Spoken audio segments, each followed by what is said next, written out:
Not all towns are quiet. Some scream in the fog. Tonight on Cinema Rewind, we're diving into one of the most atmospheric horror video game adaptations ever. Question mark. We do have Resident Evil, so we'll see. But tonight we're talking about Silent Hill from 2006. So I'm going to go ahead and play this little intro, and we'll see you guys soon.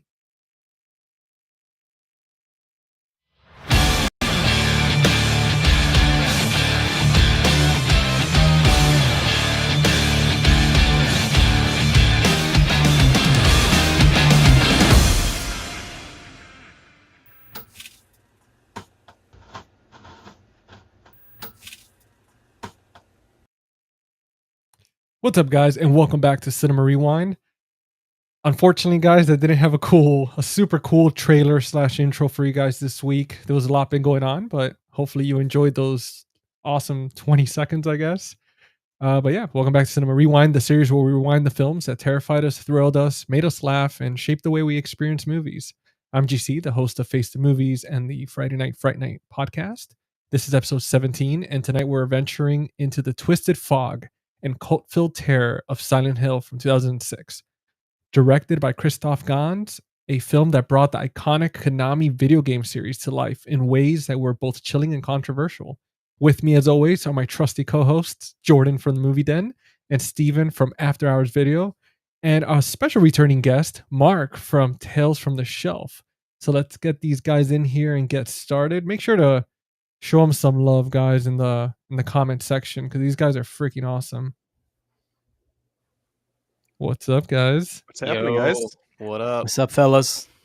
What up, gangstas? You guys ready to hit up Silent Hill tonight or what?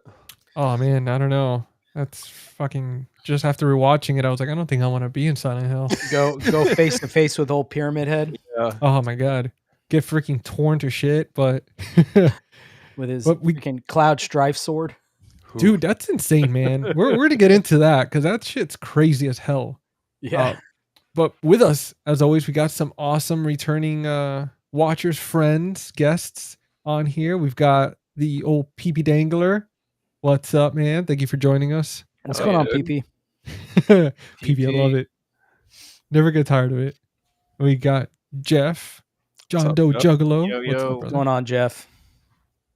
And we got the other Steven. What's up, Steven? What's going on, man? Pink Palace Movies. Good evening. Hey, what's going on? Thanks for hanging out with us. And then Jeff says, what a great panel, an amazing topic of conversation. Absolutely, man. Like, honestly, we're all so damn excited to talk about this, especially with the new release of the game that Mark's been playing. He's got the insights on, so hopefully if you guys are good, there we go. I'm only an hour and a half in, so I haven't gotten too far yet, but it's very good. It's very atmospheric. Really enjoying it so far. Dude, hell yeah, man. I'm excited to hear about it because I don't think any of us have touched it. I know I haven't, and I'm a big Silent Hill fan, so I'm excited to hear about it. Yeah. Oh, no, go ahead, brother. Oh, no, I was just going to say I haven't, I've been also playing this other game, Silk Song, which is like a Metroidvania sort of game. It's been eating up a lot of my time, so I've been playing a lot of that, but once I'm done with that, I feel like I'll go more deep into Silent Hill. Just pull a whole freaking like binge gaming for like a few days and just go through the whole thing right before Halloween. Yeah, I probably should spend more time on Silent Hill given it is October, honestly. It's a little more accurate, more appropriate. Dude, for the month. You need to, man. I expected you to come in here with that game already passed like twice. That's what I was gonna say. Yeah. How dare you? Get that platinum trophy. Oh wait, no. I saw an Xbox, so you don't do trophies. Never mind. Yeah. Well, Xbox had the achievement system first, so I've always been an Xbox guy ever since the 360 days. But I do have a PS5 in the other room, but I just opted to go with the Xbox purely because when I stream it, it's easier for me because it's already in my room with my PC and everything. So sure. Otherwise, I'd have to carry everything into that room, and it just becomes a headache. So yeah, Jeff says Silk Song is a great too. That's hell yeah. It's the other game I'm playing right now. It's I'm looking at probably like 72 hours before I beat that, and I'm at Holy hell. I'm at like 40 probably. Yeah. Damn. Good. Jeez. It's That's a dedication. it's a great game, man. It's one of the best games I've ever played, honestly. What's up, What's going on, Alexander?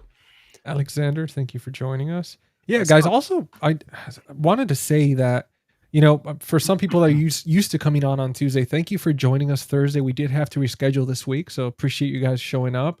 Oh yeah, thank you guys for being Yeah. flexible. By the way, No appreciate worries. it. No worries, Yeah, dude. man.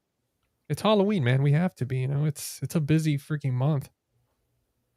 And Steven says, the other Steven, not our Steven. I own the movies and never watched them. I know the new film is coming out. I've also never played the game. I would love to get. Well, dude, Oh, dude, I'm- it's so the- addicting. it's amazing. I'm gonna throw you a little synopsis real quick because I usually like to do that for people that either haven't seen it. I mean, it's since 2006. They're probably a little rusty on it. There is gonna be spoilers, Steven, as you know. So just in case, man, if you want to come back, completely understand it. But the synopsis, pretty much for this particular film, the story follows Rose De Silva, who takes her adopted daughter Sharon to a mysterious town of Silent Hill after Sharon experiences disturbing nightmares. When Sharon goes missing in the fog-shrouded town, Rose encounters a nightmarish creatures, cultists led by Christabella, and a horrifying reality of Silent Hill's dark history. Along the way, iconic monsters from the games, including the Grey Children, the nurses, and of course, Pyramid Head, make their terrifying debuts on the big screen. Now, it's a pretty good cast in this movie. We do have, two familiar faces, at least for me, which is Radha Mitchell.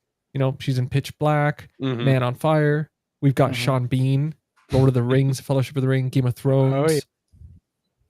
And we have here Jadelle Ferland, which is Case 39 in Tidland. And then two other people, which is Laurie Holden, all from The Walking Dead and The Mist. She plays the cop with the short hair, and I kept for the Oh, longest okay. time couldn't figure out where she was from, but Laurie Holden. yeah, she was from The Walking Dead. She was the one with the long blonde hair. Oh my gosh, that is her. Yeah, the one where Dude. she like That's when the crazy. compound and she became really good friends with not Negan, but who was the guy before Negan who had the compound, the one who killed Herschel. Wasn't he the governor? The governor, yeah, governor. she like Was got it the real governor? close to Yeah. him and everything. Dude, she pissed me off so much in that show. Oh yeah, dude. Well, she's gonna piss you off tonight. Yeah, I'm kidding. right.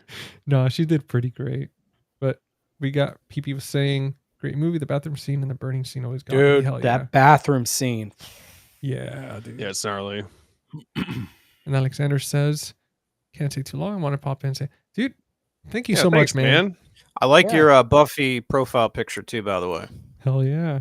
Man of Much taste. respect. Yeah, Now let's jump into I'm actually some. wearing my Buffy shirt right now. Actually, Oh, look at you. Hold on, let me flip the camera. Hold on, let me oh yeah, flip. I got this at a horror convention.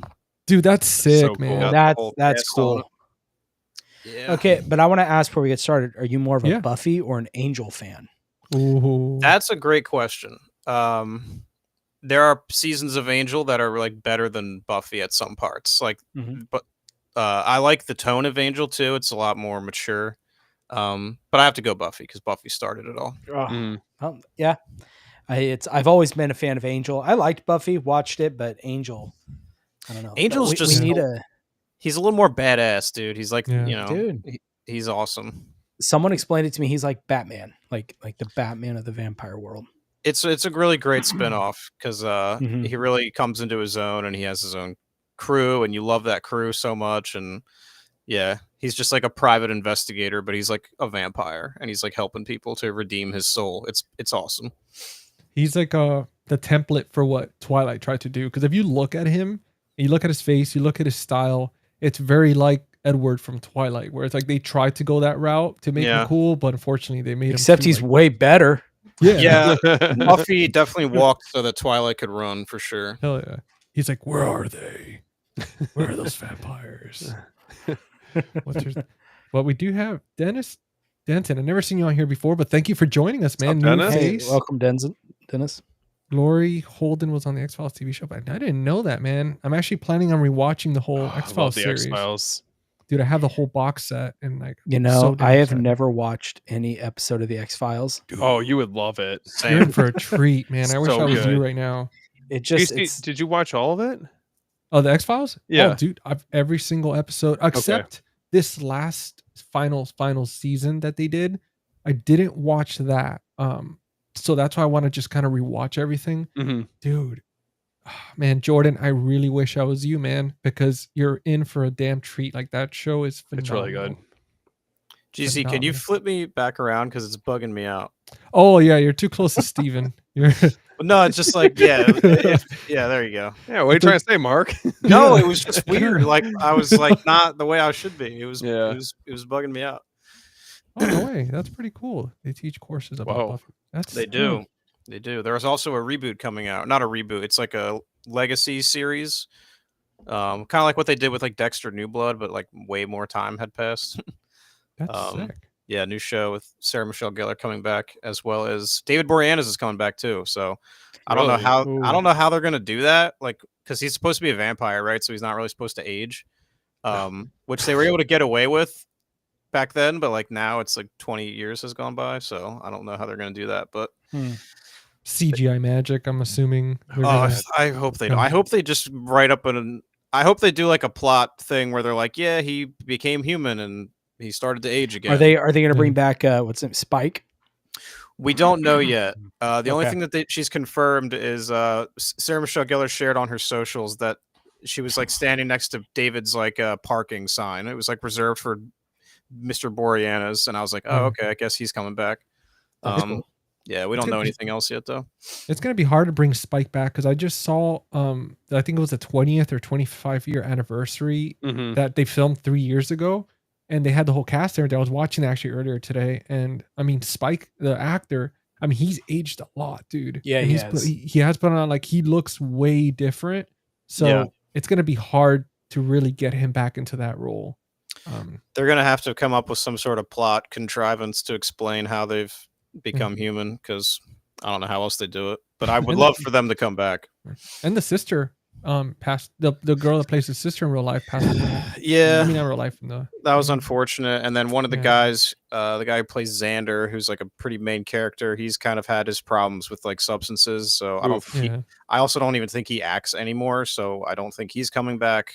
But we can probably expect to see like Allison Hannigan though, I would guess. Yeah.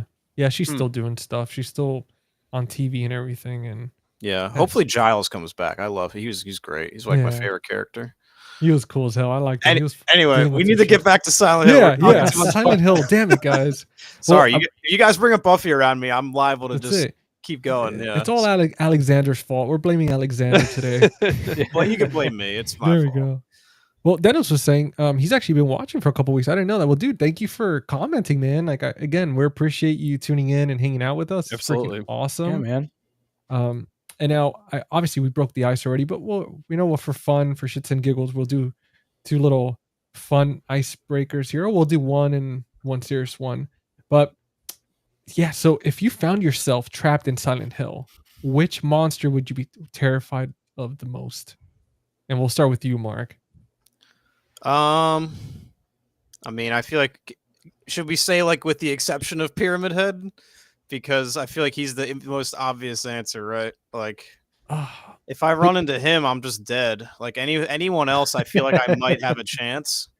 The nurses, you might have a chance, if you're quiet. The gray children, you could probably just like punt them, down the hallway. And then there's like those guys in the masks, but they're not really monsters though. They're just kind of the part of guys. Yeah, they're like in Christabella's congregation. Yeah. That freaky dude with the tongue in the bathroom was pretty creepy. He's like doing something crazy with his tongue the whole time. The janitor, right? That was the janitor. No, that was the janitor. Yeah. I'd probably say Pyramid Head. All right, that's pretty reasonable. I mean, that dude's fucking. I like that big ass sword, dude. You get like 15 feet away, he'll still somehow get you with it. Dude, as scary as he is in the movie, when you run into him in this game, it is fucking terrifying, dude. Oh, he is so terrifying. The first time you run into him, you're going down, you round the corner and you turn down this hallway, and there's like a gate separating one half of the hallway from the other, and he's just standing on the other side of it, just kind of looking at you. and he doesn't do anything, and you have to keep exploring. But then when you come back, he's gone, and then you're like, okay, well now I might run into him at any point, and it's scary because he's around, you just don't know where he's at. I'd say I have never played a Silent Hill video game. I know, That's but okay. I always played Resident Evil. That was like my game. I love them both. Is he similar to Mr. X from 2? Yeah, but not. He doesn't pop up as much. So like in the Resident Evil 2 remake, for example, like he follows you all around, and like I think in the original it was more like scripted events. Like he would kind of show up at certain points when like it's scripted. Like he always would show up at the same time. And in this, he's more just like a presence. Like he's around, and then I don't want to get too into it, but he's he's also at certain points in this as well, but it's more psychological because this was my first time playing this on the PS5, so I didn't know where the story was going. And yeah, I would recommend the fuck out of this game if you've never played any Silent Hill. First of all, you can jump into this, like you can play this without having played 1, and it's a great entry point. That's sick. That's cool. I like when they do stuff like that. Yeah, and then you have to pull out a PS1. Sorry. No, 100%. Yeah. Well, the problem with a lot of these games is that they're so inaccessible. Like all the PS2 ones are like upwards of $100 each. Mark, were we talking about this? Because I was asking you about that, like to go back and track down some of the older games. I'm like, is this normal that they're supposed to be this expensive? To get Silent Hills 1 through 4, you would be spending like upwards of $500 to $600. It's insane. They're highly collectible. All I have Silent Hill 2 for the original Xbox. I have Silent Hill Downpour for the 360. I have the Silent Hill 2 and 3 HD collection for the 360, and then I have Silent Hill Homecoming for the 360 as well.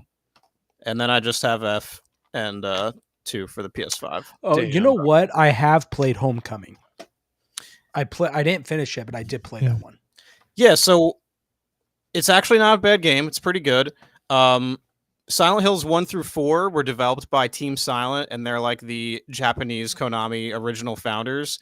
And then after 4, it was mostly handled by Western developers. So like Homecoming and Downpour were made by, I think, an American studio and a like German studio or a Russian I forget, but so that's why those games aren't as well received as the original 4, I would say. Just as a little history lesson for anyone who's interested. I'm not an expert on it by any means, but that's sort of been my understanding.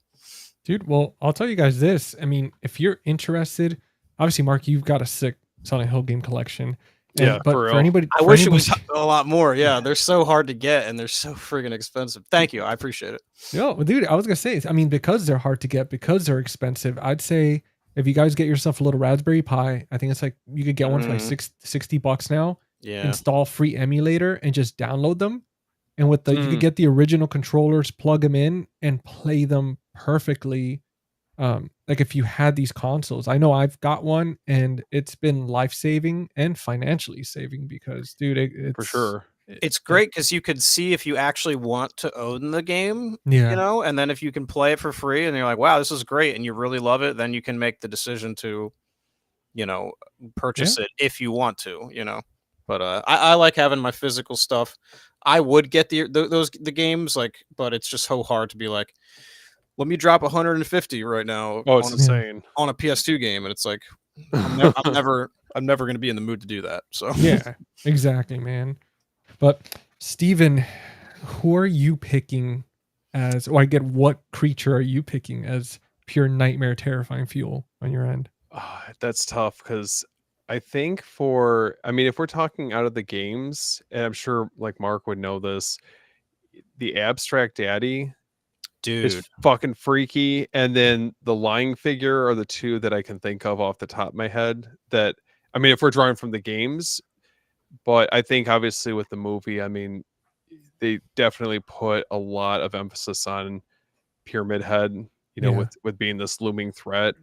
I think the nurses are really creepy in the movie, at least. So if I had to pick one from the movie, it'd probably be the nurses or Pyramid Head, and then Abstract Daddy or Lying Figure from the actual games. Jesus. Well, I mean, dude, they made it hard because the nurses were hot, but then they were all like dangerous. Oh and yeah, I was like, damn. At least Yeah. in the movie, but So the reason they're actually hot is because James Sunderland, who's the protagonist of Silent Hill 2, his wife is like on her deathbed. Mhm. And so Silent Hill is like takes your inner trauma and like manifests it. So the hot nurses are like a representation of the guilt that he feels about his wife.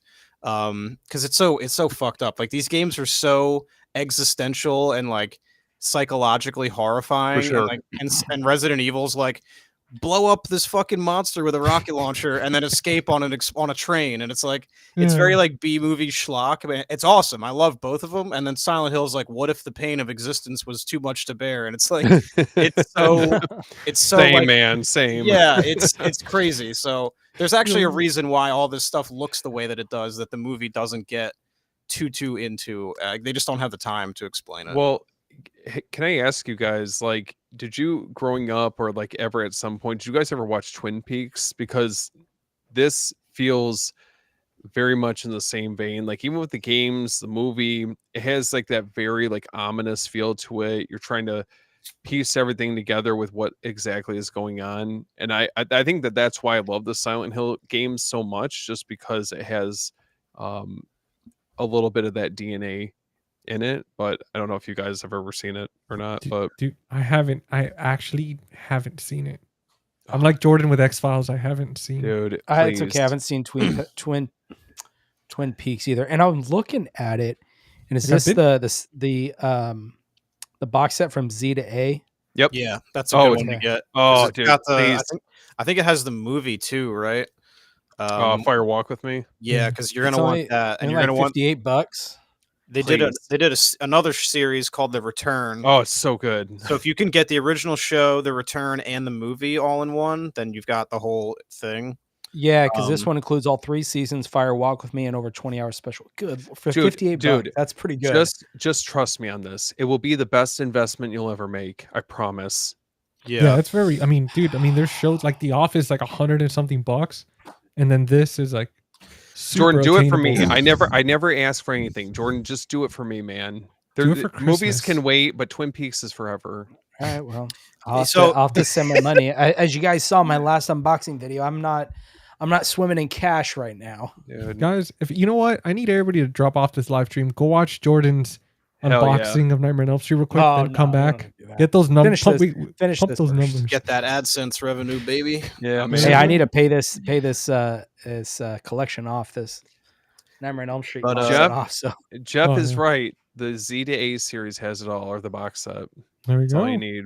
all right, Well, all right. looks like- You guys looks like sold we'll me. do it. I'll be on the lookout.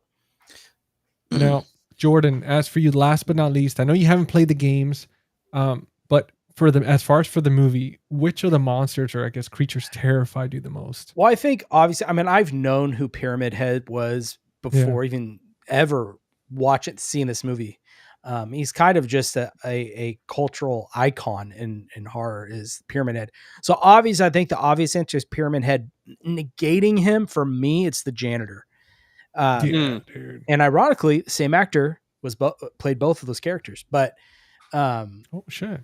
yeah, but still, yeah, the janitor. If not for Pyramid Head, it'd be the janitor. What do you guys think about the creature that shot acid? To me, that one kind of freaked me out because Yeah. like getting Was- shot was- with acid Was that the sucks. one that was like this armless, tall creature that was out? They were outside of the. That's the building? lying figure, right? Is that what that one's? Is Yeah, that it was what called- Spit it It- on the cop, and that's when she had to take off her helmet. And Yeah. okay. Slowly undressed. She was like, "Oh, well, I've got acid on me. I mean, Yeah, that's Take the this- lying figure.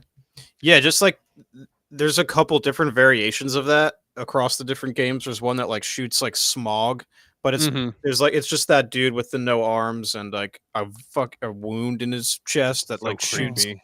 Yeah, they've done a few different like interpretations of that monster, and he's like a mainstay, kind of similar to the nurses.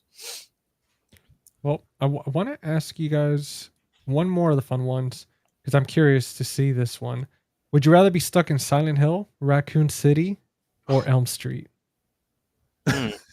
Interesting. Dude, I feel like I'm fucked either way. Silent Hill is like weirdly like a therapy session. Where you might come out of it okay. Like if you can make it through, like you're at least gonna solve whatever trauma is going on in your life. Raccoon City, I'm liable to just die. So I don't know. I think I'd honestly say Silent Hill, maybe. Even Elm Street, okay. Yeah, Elm Street, I'm dying too because I like sleeping too much. You just like start falling asleep, like, ah, fuck it, I accept no, it. I wouldn't even. I don't want to live in a world where I can't sleep. That'd be fucked. That's true. What about you, Steven? He's getting my ass. Like which one would I rather be in? Yeah, like if you were stuck in one, which one out of the three? Silent Hill, Raccoon City, or Elm Street? I mean, I'm already crossing Elm Street off the list. Like that, the idea of not being able to sleep is terrifying. I don't know, man. Raccoon City would be tough. I feel like I don't think you'd be getting any sleep there either. I don't know, man. I feel like Silent Hill probably. I mean, it's like Mark saying, at least I have a shot to hopefully get out or not. What about you, Jordan? No, for me, it would have to be Raccoon City. And the only reason I say that is obviously the sleep. But the fact that Silent Hill preys on your own trauma, that I have to face that and see that, manifest itself, that's tough. So for me, at least I can kind of know what I'm going to get myself into at Raccoon City, where with Silent Hill, it's kind of like, hey, what's your worst fears? Yeah. I'd rather deal with fucking zombies and like just hold up somewhere and be okay. Yeah. I think I'd be good, or just walk away from Raccoon City. Dude, yeah, because with Silent Hill, you don't have the guarantee, and then you have to go through the whole process to help the girl, and and all this and that, and kill the Pyramid Head, kill the cult, and then deal with Pyramid Head, and it's just I feel like Raccoon City is like zombies. Maybe you have a few zombie dogs, maybe you might have one or two of those liquors, and then you're good, and then just Resident Evil's hard though, man. Those games are hard, depending on which one. Like, if it's if I'm in, because I'm either going to be in the mansion or the RPD, like the police station. So honestly, that's a good question too, right? Like which one? Oh, the mansion. I'd rather be in the police station than the mansion. Yeah, at least you would have that, equipment. That family, and they remind me of the Sawyer family. And I don't know if I want to deal with that. Oh, in Resident Evil 7? Oh, yeah. Yeah. What is their name? I can't remember. I don't know, but they remind me so much of the Sawyer family, which is probably where that inspiration came from. That was a direct, there was a direct inspiration for them, yeah. I love that game so much. It was good. So good. Oh, that was them getting back on track after 6, which is like the worst Resident Evil game by far. Like, not even my opinion. Like, just it's widely regarded to be awful. It went like completely in the, what would you say, probably like the action direction, like action role playing game type of. It was like Gears of War they were trying to do. Oh like, god, it's so bad. Because Village is good too. Yeah. Village is also good. Yeah. 4 they started going in the action direction, but it was still very horror. And then 5 they kind of pushed it a little further. 6 they just kicked the door in and they were like, we're an action game now. And yeah, not good. Did you guys like 5? 5's okay. I don't really love it. Yeah. I love 4. I love 2. The original is really great. Those are probably my top 3. So far, I haven't played any of the new ones. The only thing I've played is like obviously the originals. And then they did that remake for PS4 for Resident Evil. I think Resident Evil 2. So I played that one, but I have not. That's really good, dude. It's beautiful. RE2 remake is one of the best Resident Evil games ever. And the engine that Capcom developed for those games, they're so good. Yeah. 3 remake is a little controversial because there's a lot of cut content that they didn't include. There's like a whole clock tower section that they completely cut out, and it's like, this is a remake. Like, why are we cutting things? Like, there should be, if Mhm. anything, you should be adding stuff, right? Because that's usually what they do with the remakes is they add stuff. So It honestly feels like a DLC for 2. That's how it felt to me. yeah, it was definitely so a annoying. letdown. It was a letdown for Die Hard 3 fans because 3 is a really great game as well. The original 3 for the PlayStation, and like they made a GameCube port as well that I used to have and then I sold because I'm an idiot. But don't get me started on this. Well, no, it's perfect that we're on the subject of video games because I did want to ask you guys, as far as for like Silent Hill, the success of it being mostly faithful. Do you think it was mostly faithful to the video game adaptations, or did you think that it lost a bit in translation?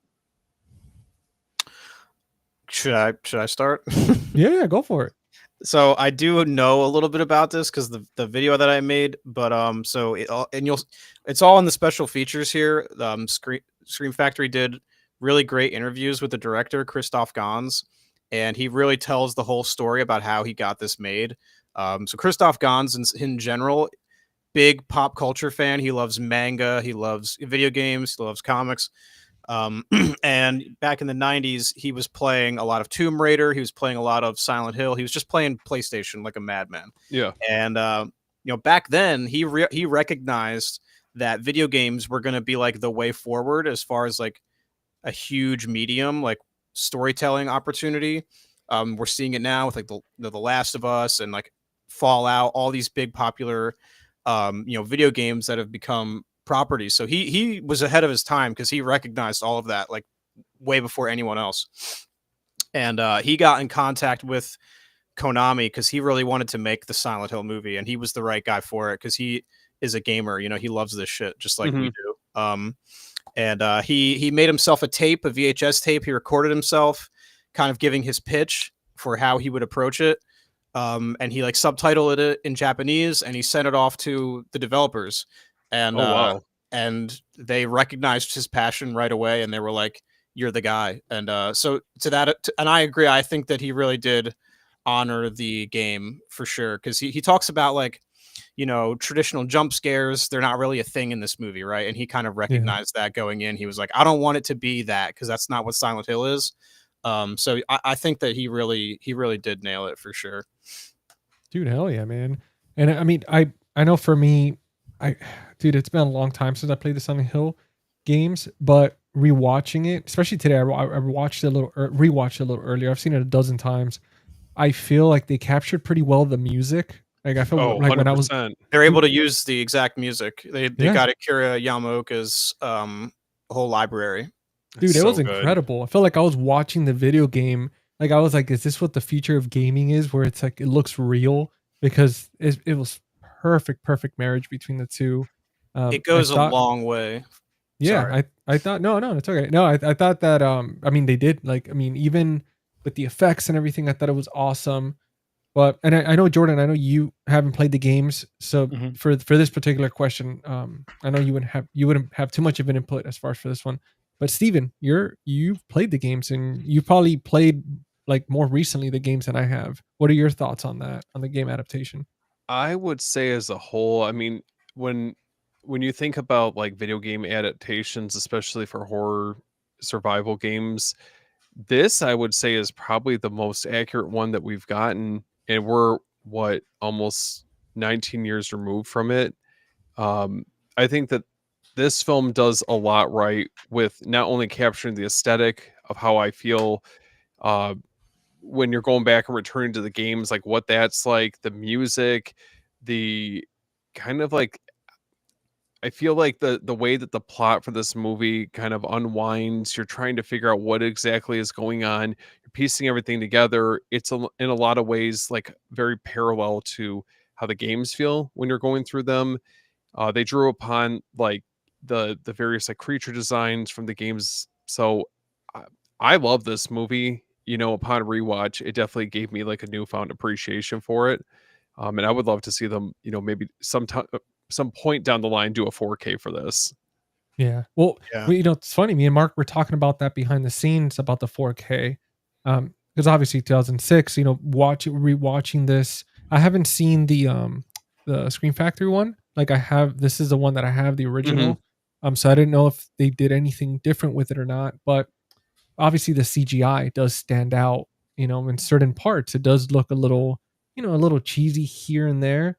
So we were talking about like wondering if the 4K would make it look worse, or if it's best to be left like on Blu-ray to preserve I that. was watching it when I watched this Blu-ray, and honestly, to me, it still holds up really, really Yep. well. Yeah. Agree. I mean, I don't know what kind of transfer they did, if they even did one, if they got didn't do a transfer.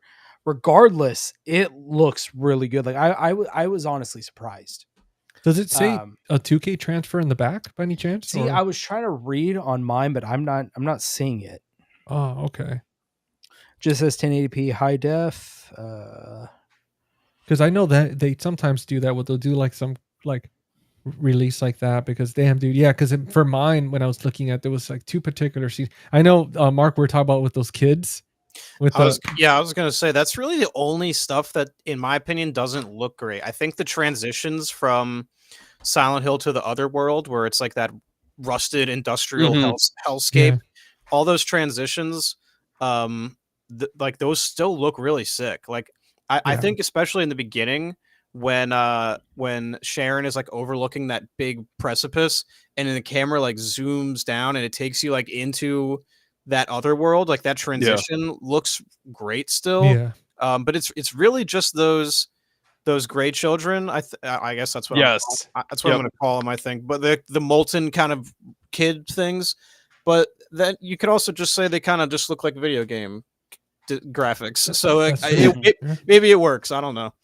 I mean, maybe that was the plan all along too. I mean, Yeah. we have the movie. I mean, dude, it's even from the start, like the way it starts all chaotic with like them, like Sharon and all that stuff, and like being lost. It starts off like a video game, like you were saying, Steven, where right off the bat you're kind of like, huh, what the hell's happening already? Like it just kicks it off. There's no too much build up or anything. It's just straight up. She's having issues. They're trying to figure it out. She's adopted. Silent Hill, like, but It takes a lot of from the first game, the plot. It mostly just swaps Rose Protagonists for Harry Mason. Yeah, and then they kind of play with some other plot elements. So, you could watch this movie without having played any of the games as well. yeah. And nothing would be like ruined for you or anything like that. It mostly just kind of borrows some plot points and moves them around. The Did movie you- feels very accessible. Like if you haven't you haven't played any of the games, I feel like it's a really good entry point to kind of ease yourself into getting into this franchise. No, for sure. That's something I talk about in the video, is like every video game movie is fighting a battle of like, how can we just make this a movie that anyone can watch Mhm. while also making this honor, the fans and the game itself. So I really think that Silent Hill walks that balance perfectly, because I think it really does honor the games a lot, and it's also a movie that you can just go into and you don't need to have known anything else. Do you guys that's a good strength for this type of movie? Where, because obviously we have people when it comes to game adaptations and stuff like that, or comic books, they they'll really tear it apart if it's not exactly like their favorite heroes and villains are exactly like there should be. Especially like that happened with The Walking Dead. A few characters like I know Norman Reedus's character Daryl wasn't even in the comic book, so they created him and stuff like that. But this particular movie, like you were saying, going into it where it won't ruin the game for you or vice versa. Do you feel like for this particular movie, it's a strength where you could enjoy it and be like, oh, cool. Like they incorporated Silent Hill and it's almost like a new game where it's like similar, but it's its own story. And then you could still go play the games and vice versa. Like, do you guys feel that way? I think so. I mean, there's enough in the movie that if I had like no background in playing the games, I could jump into any one of them and feel like, oh, okay, I see what they were trying to do. Maybe it's not verbatim what the games did, but in a way, like I think that makes the movie a lot better for it. Yeah. It shouldn't be scene by scene, like just recreate everything that the games did. Well, Jordan, did you feel like after watching it, did it make you want to play the games even more now? Or Yeah, I think so. Look, from not playing the games and watching this, I could tell, oh, this was a video game for sure. This was originally video. You mean you could tell just by the way it was shot, the certain angles they decided to certain angles they decided to use for the movie felt like I was watching a cutscene. Mhm. Yeah, the I fixed, noticed- the fixed camera angles and stuff. Yeah. And which I did enjoy that because knowing it's a video game, I was like, okay, I can appreciate that. And I thought they did a great job with that. I think it did a really good job at walking that line between this is an actual movie and this is also a video game movie as well. They're two different things. And I think they, from not playing the games, I should say, to me, I think they did a good job at, kind of playing both sides very well. 100%. Yeah. Like now that you say that, I remember catching that with the bridge when Mhm. when the certain scenes where she's standing there in the fog and everything. I was like, man, this is very familiar. Like this is definitely a cutscene from a video game or something. It's oh, sorry, go ahead. Oh, I was just gonna ask, did you guys feel like that this had some J horror influence on it? Or maybe even I would go as far to say like in certain sequences, it almost reminded me as well, like a little bit of like Hellraiser for certain like key scenes throughout. I mean, it Oh, is a Japanese. Oh, sorry. I was just gonna say it is. Go ahead. I'm my bad. I'm so sorry. I was No, just you're gonna say it is Japanese developers, so I could totally see Yeah. J horror influence. Sorry, that was all I was gonna say. No, and I was gonna, piggyback off of what Steve said about Hellraiser. Yeah, I mean, the janitor looks just like a Cenobite straight out of Hellraiser. Mhm. For sure. Especially when she comes out of that descending from hell and all the barbed wire and everything. That's so fucking Dude, sick. that Dude. scene at the end with that music is so fucking creepy. This movie's actually creepy. Like, Yeah. Oh yeah. there's so many scenes in it that are like actually fucking skin crawling. Like the scene when Pyramid Head rips that girl's whole skin off Oh my god. and dude, yeah. throws it at the fucking church window. Like that scene. First of all, the way they filmed it, I don't know how they did it, but it almost looks like a Renaissance painting. Like it's very, it's creepy as hell, and it just looks so. There's something so creepy about it. I don't know. I've never seen anything like it since. Dude, this movie is so dark. I mean, and I don't think that many people caught on to it. I know the first time I watched it, I didn't really catch on to it. But for example, the whole thing with the janitor and and Alyssa, like that incident, you really have to pay attention to catch what they're trying to say. And then because they don't say it outright. Yeah, dude, exactly. They don't say outright, the whole situation, and then the cult aspect, it being kind of like hell, and like the amount of I felt like I got tetanus watching the movie. The amount, everything was just covered in rust. Like it was just an app. Talk about if the Pyramid Head and the creatures don't get you, tetanus will. I promise you. Yeah. It's funny you asked if it made me want to play the games. Honestly, in that end scene, which I forget the girl's name, the one who, oh shoot, she's the one where the dark side of her became the little girl, the main girl. Sharon. What's her name? Yeah, Sharon. Alessa and Alyssa. Yes. Okay. When at the end, when she raises up, that whole scene and everyone is trapped, dude, it made me want to watch Carrie. Reminded me exactly of Carrie. That scene is so fucked up. Yeah, man.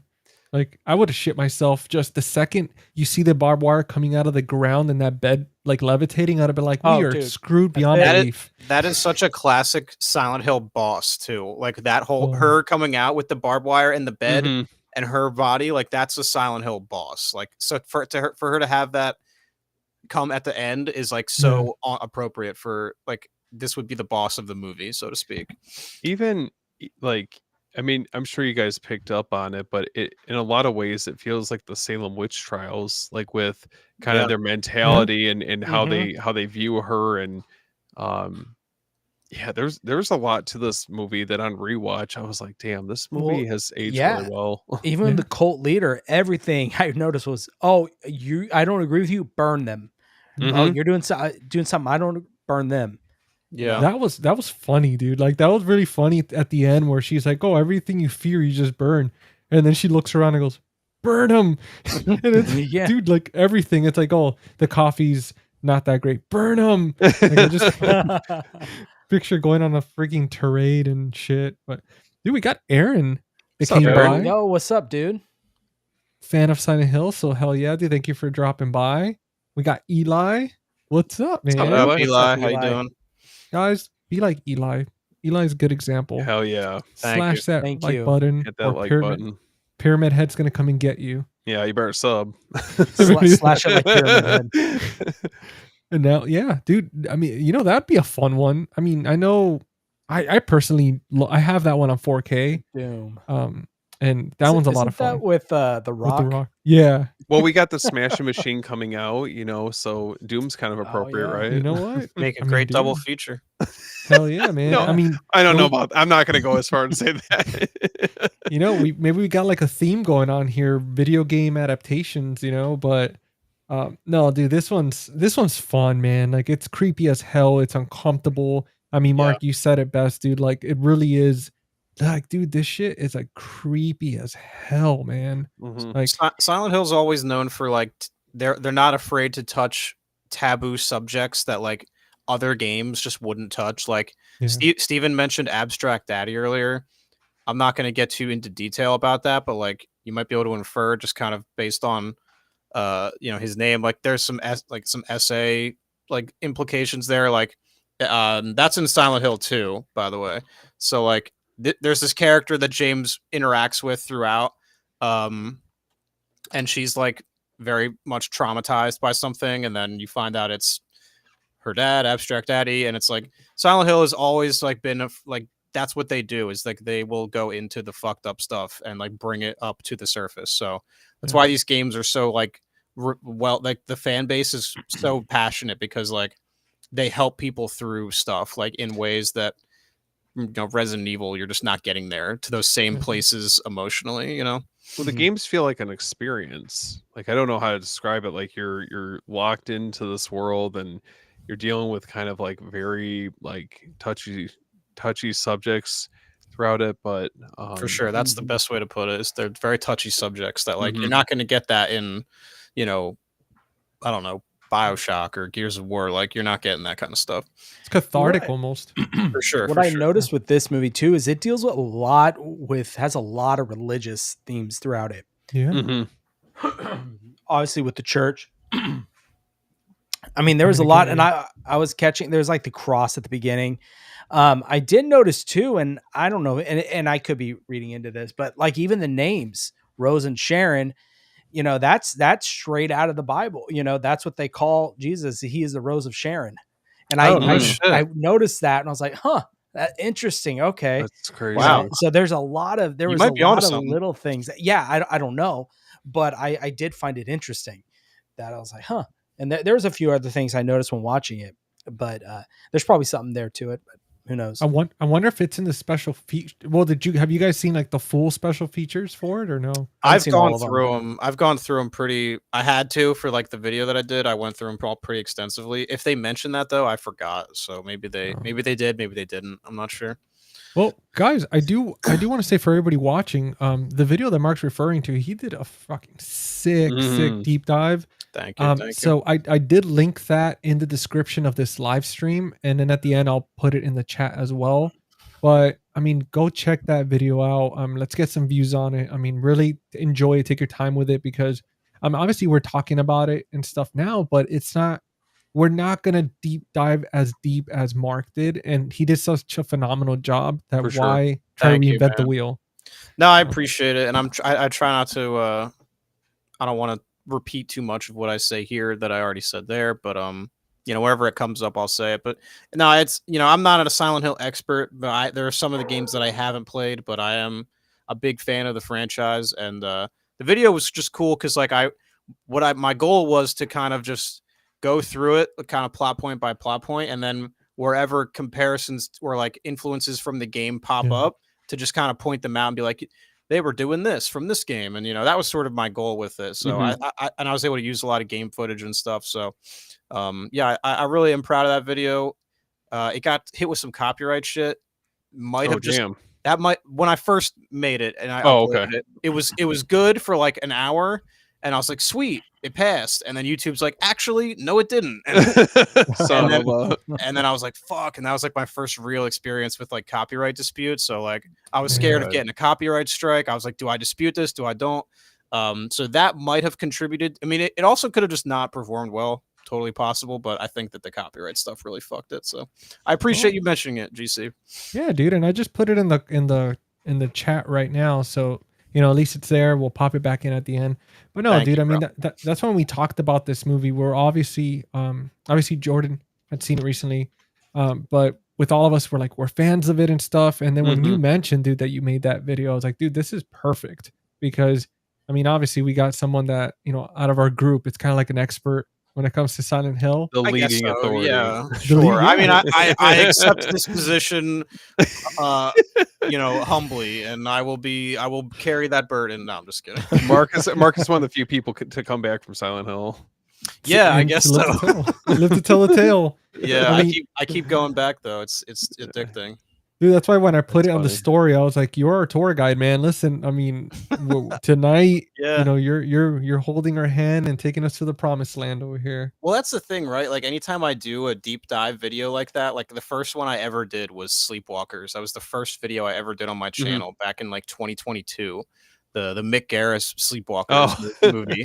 Kind of like Silent Hill, right? Yeah, and I was like, I'm gonna start off with a movie that I like, but I don't love. That way, I'm gonna continue to get better at this, right? I'm not gonna do Halloween as my first video because it's gonna suck.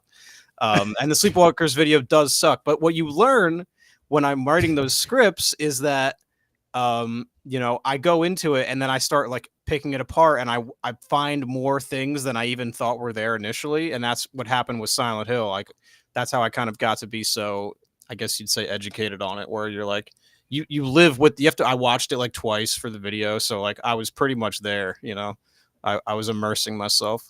Dude, That's awesome. that happened to me. One of my first videos. I'm obsessed with this movie called Banshee Chapter. Oh, I And- swear, if you were going to say as above, so below, GC. I thought about messing with you, This but gets brought up at least once a day. at least once. But no, dude, I did this like deep dive with Banshee Chapter, and let me tell you, like, that movie, out of the many movies that I've seen in my life, that's one that it's like slightly based on true story, but that movie creeps me the hell out every single time. And I went on this whole deep dive, and every time I kept looking into things, I kept getting, like you were saying, Mark, like more and more, finding more things. And Right. it's not the best looking video, and it's the audio's not its best, but I was like so damn proud of it because it's how creepy it was and all the info I was able to find. For Sure. sure. GC, was that the movie you were telling me about, and the cover's got that old dude on there or something? I think so. Yeah. I may have sent it. Yeah, where it's like a sort of like person or something, and then there's like little people in there screaming and stuff. Banshee Chapter. Let me look at it. Yeah, Banshee Chapter, and not that many people know. Yeah, about it.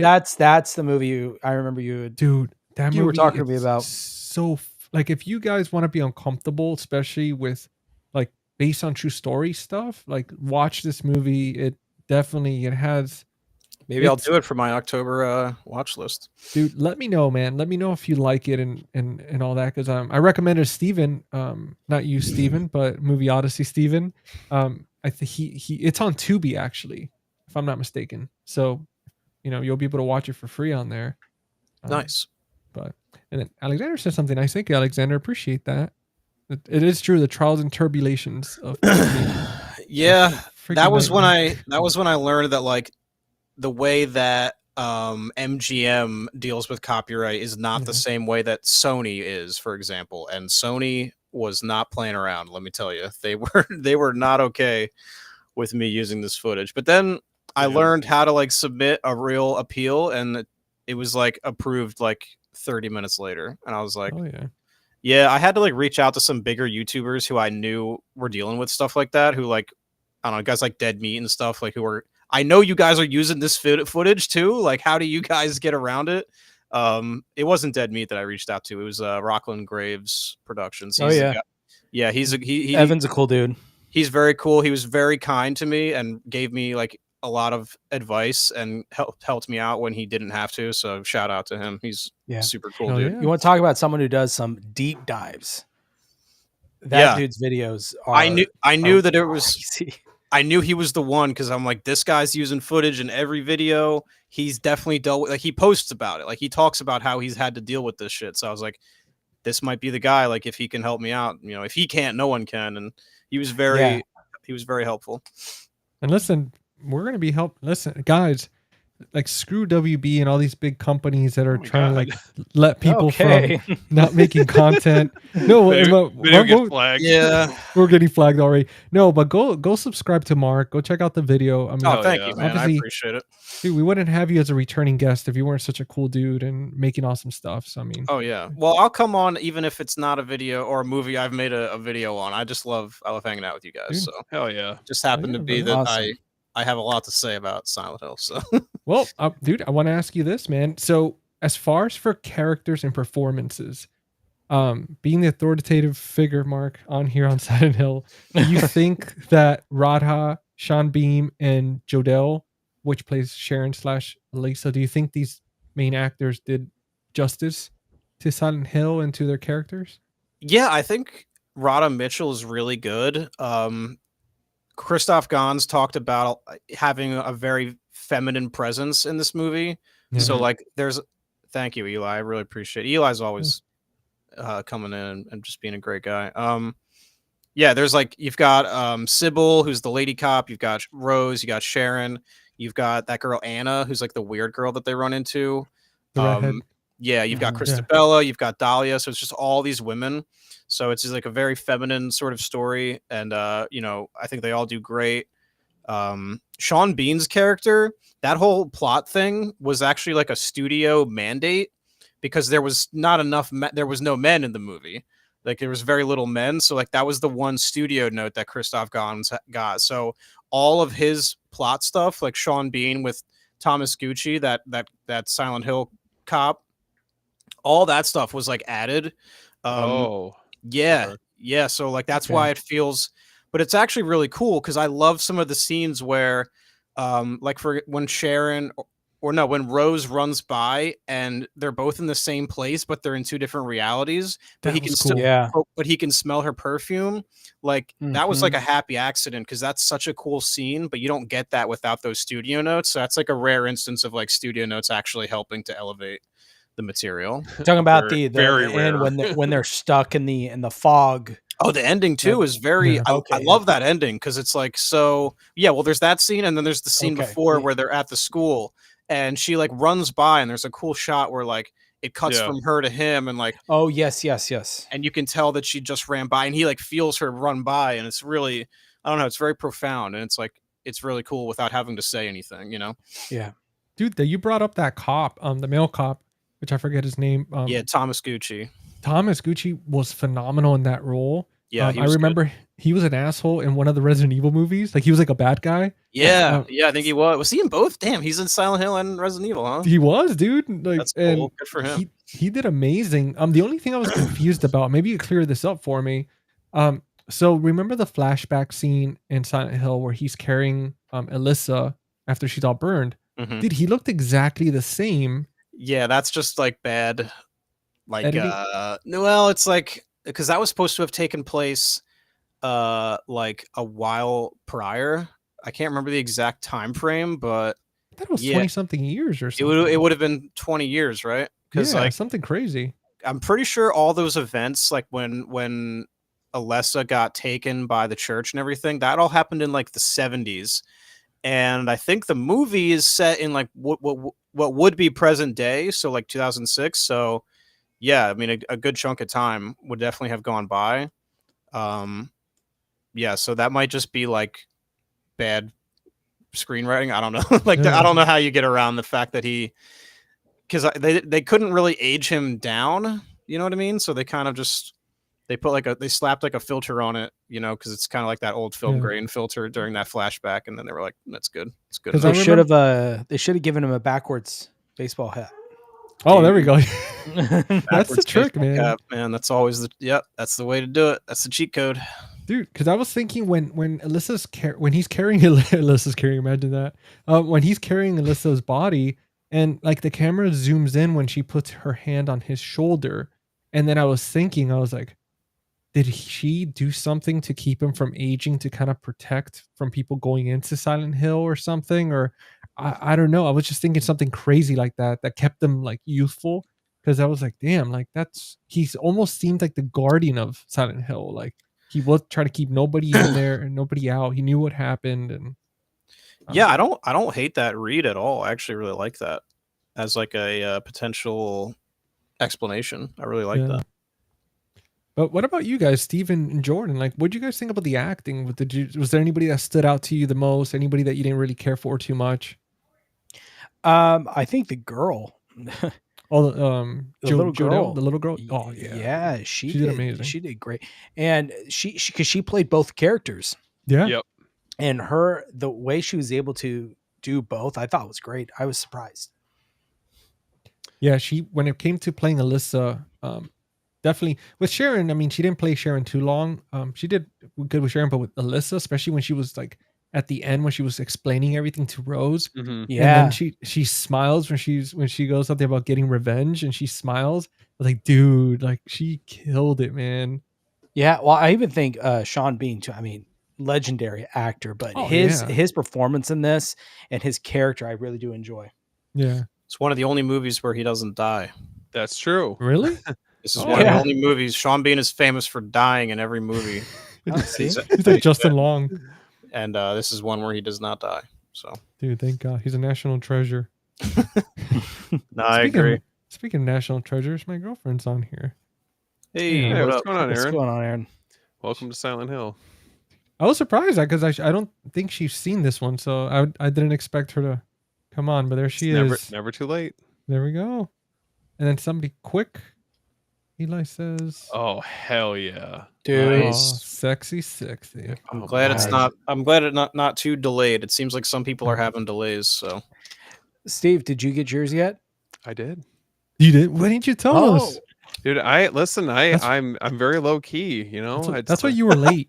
Yeah, Steven's moving in silence right now. Yeah, that's Freddy He's Krueger. Making moves, man. He's there doing reels. He's getting ready. Man, listen, I'll tell you what, the box set's really nice. I came in. Nice. I came in front. I was telling one of my buddies that I feel like the last time I got this excited about a release was like the Scream Factory Friday the 13th box set. Yeah. So I'm like savoring it. I'm enjoying it. You know, my wife wants to watch all the movies with me, so we're gonna probably maybe like save it for one a night. Probably for like the next week or so. Well, nice. I got the big question for you. Is there any scratches on it? There was like a really small one at the top, but not enough where I would have been like flip my shit. I mean, they did securely pack it. I can't even really say. I don't think it would, and it wasn't. It's not like it was open. I wonder if it's like a manufacturer thing. To be honest, like it's not like a dent or something like where you're just like, oh, you know, this is either Amazon or whoever's delivering it for them. But overall, like, I mean, I'm happy in the condition that it arrived. Thank God. Yeah. Did any spine slashes? I didn't see any. Okay. You lucked out, man. You were one of because it's definitely manufacturing. That's for sure. A few people I've talked to already, they've all said how their stuff's been scratched up. Some people more than others, but there's definitely the scratches on top for sure has been something that's been very common. You know what I noticed though, in all fairness, and I'm not saying, you know, we're obviously paying a premium to get these box sets. Yeah. You know, they should arrive in like pristine condition. But even with the Blumhouse Halloween steelbook set, even that had like, and I never noticed it had like a few scuffs on it. So I think it just might be with, you know, the format that you're buying this in. I mean, steelbooks are a little bit more susceptible to getting dinged up or scratched. Oh yeah, my 20. You're talking about the Blumhouse trilogy one? Yeah. Yep. From what was it? Best Buy? Was that? Yeah, the end of an era. Has some markings on it as well. Yeah. Alexander was saying, which for me, I think she has much blood curdling scream. I like giving her odds. Judy Dodson. Yeah. No, she did a fantastic job. Yeah. No, she's a very pretty lady too. Yeah. I will say, because Jeff mentioned it in the chat, but even I wouldn't even say that's like a basic edition. I mean, I didn't think that it was going to be kind of like almost a chunkier release. That's what I thought. I didn't think that it was. I thought it was like literally going to be this thick. Yeah. Like I didn't think about. And then I was also pleasantly surprised to see that it came with the 3D glasses. You know, I didn't think that was going to be in there. So for that's what I got. I got the basic. I didn't get the steelbooks, but it's still nice. Yeah, I was happy. I was happy with it, man. For the money I've spent, because I legitimately thought about canceling it because I was like, I rewatched 4, 5, and 6, and I'm not because I haven't seen them in forever, and I was like, let me just rewatch these, see how I'm feeling if I actually need this. And I really don't like 4, 5, and 6 at all. I don't like they're okay. 4 and 5 are okay. 6 is obviously awful. But I love 1, 2, 3, and 7 so much that I was like, "Fuck it, I'm just gonna get it." I was able to sell my digital code for like $25, so that brought the price down substantially. Oh, not bad. Yeah, so I was like, you know, because I'm generally the guy, you know, you guys might watch my videos where I'm like, I'm very conservative now, where I don't buy as much. But it's Nightmare on Elm Street. You know, it's like we've all been waiting for this for so long that I was like, I have to get this. What do you think about the red case? Because I've heard some people would still want the black 4K case that came with it to come with it, or the red. I can't imagine not wanting the red case because black is the standard. So anytime you can get something where you're getting like a special color, like that's dope. Like I would think that everyone would be super happy about that. Like I can't. That's weird to me that people don't want the red case. And you had the slip too, so I mean, yeah, it's got a cool slip. Like I don't know. I don't know what's up with that. I do like the artwork on the slip. I do have to say, it's sharp. Yeah. No, yeah, you couldn't go wrong with this one, man. Either or was like just such a good choice compared to, especially I think what it was, the bar was so low compared to the Blu-ray set that we were just like, we'll take anything at this point. No, and it's like even if you don't sell your code, it's like a little over $14 per movie. Yeah. If you get the basic edition, like it is kind of a no-brainer, honestly. It was a rocky road getting to this day. I will say that much. Like from going from mysterious, ominous pictures, almost as ominous as Silent Hill, to getting like almost like leaked, like what do we have? Do you remember the concept drawing of like Freddy on the bed? I'm like, oh no, gosh, oh no. Yeah. Well, what was worse of a wait, this or the Bava box set, Steve? Wait, with the Cauldron Bava set. The Bravido Giallo. Oh, like the ride? Yeah, wait, what was harder for you? That's so tough because I feel like okay, as okay, at least I knew what I was getting myself into with Cauldron because I've been through it before. Like I started, reliving the PTSD of the Houses of Doom box set. I knew what to expect with that. But this, I mean, you're basically taking a shot in the dark and pre-ordering something you don't even know what it looks like. Yeah, it's true. Yeah. It was a different type of anticipation. And then once like the hype really started building, I think it was like initially like when like you would see videos where it's like coverage like on like Christian's channel or other channels, like everyone's like starting to speculate. That's when it got exciting, and then I'm like, okay, hell yeah, let's go. I'm excited for this. Time to buckle up, guys. Well, now I want a 4K for Silent Hill. Oh, dude, speaking of, don't expect much. It's probably gonna be some basic edition. They're gonna bring a steelbook. Oh, and they have the pyramid head in the front. Like that'll be freaking cool. I mean, yeah, that'd be pretty cool. Well, if they do a 4K, it's just going to be it's going to be the original artwork. Yeah, and the original art, like this new art, is way cooler. Like this. This one right here. Yeah, this is way better. What'd be cool with the steelbook is have Pyramid Head right here, just him as a wraparound with his sword coming around to the back. Oh yeah, that could definitely be dope. Scream Factory or Scratch Factory, if you guys are watching. Oh, Okay. Now there's no chance. No, you know what it is? We need somebody to go and buy the Blu-ray like tonight, so that way we could they could release the 4K. It's Mhm. okay. That's what I we bought need. this a couple weeks ago. So Oh, so it's gonna happen then. Okay, for sure.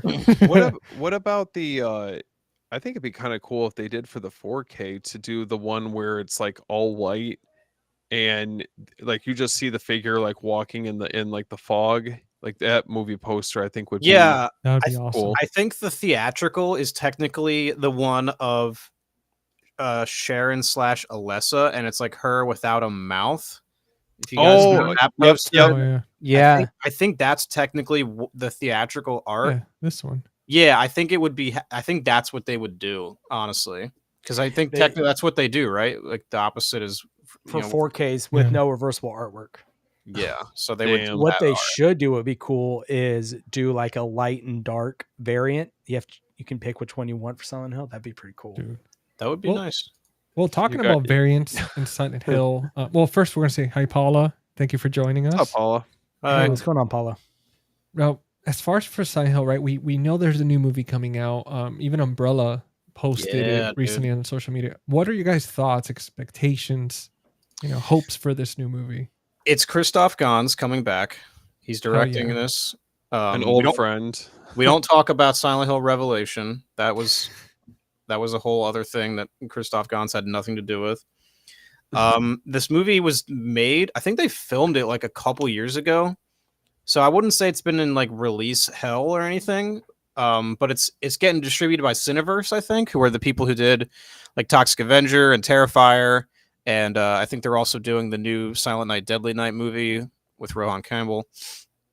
So Mm. I'm optimistic. I don't think it's going to be a masterpiece or anything, but since it's the same guy, I have very high hopes. I'm trying to go in with manageable expectations. I don't expect it to be as good as this. But if it's like, a 3.5 out of 5, I'll be happy, Well, how do you do you know if this is a continuation from the first one or it's like a remake completely? So in the same way that this movie is almost like a loose, this is like a cover of the first game, like a cover song of the first game. That's a good way to put it. Yeah. It seems as though the next one is going to be a cover of Silent Hill 2. That's like based on the characters that we know are in it, like James Sunderland and Maria are straight up in it. Like it's actually probably going to go more of a direct approach or a direct adaptation as opposed to this being sort of a cover, like I said. So yeah, it's going to be doing some Silent Hill 2 stuff. So what is nice is hearing that it's coming from that, the same production company that put out Terrifier, Toxic Avenger, that they're going to let him do what he wants and what he feels like should be in the film. Can't believe that's coming out in January. I know. Yeah. You know what I'm hoping for the new one? Because obviously with this one, with this version, all the monster designs and everything was practical effects, and the actors were in prosthetics, so there was no CGI whatsoever. Obviously, besides like little world stuff, because I don't think they could conjure like the world changing like that. But I'm hoping that the new one doesn't rely on CGI like that. I hope they keep that with the prosthetics and the practical effects. Well, if you look at like Toxic Avenger, the new remake, that was all practical with Peter Dinklage was put in. You look at Terrifier, that's all practical stuff. So I think we have a good chance of it being mostly practical. Yeah, that would be amazing. Hopefully. Yeah. I mean, I hope it's good. I'm really happy that, Christoph got the chance to even do this. So just for his sake, I think that it's cool that he got to do it. Cause like, you don't really see that too often, like getting to do a sequel. God, it'll have been 20 years after, this came out 2020. So crazy. 2006. So for him to, he probably never thought he was going to get the chance to do a sequel, 20 years later. Like that's crazy. Well, do you think that now, right, with the, obviously we've gone through different seasons of different type of genres of horror, people focus on, we have the whole like Terrifier thing, we have body horror. Do you think that now with the new Silent Hill movie coming out and him coming back for that, that's gonna pave the way for more horror game or video game remakes or not even remakes, but like I guess like movie adaptations again? I think Like it it's just depends on how it does. I think that's Yeah. kind of what, because you have Zach Krager doing the Resident Evil movie too. Yeah. Yeah. So true. I think it really depends on how well received those films are. Yeah.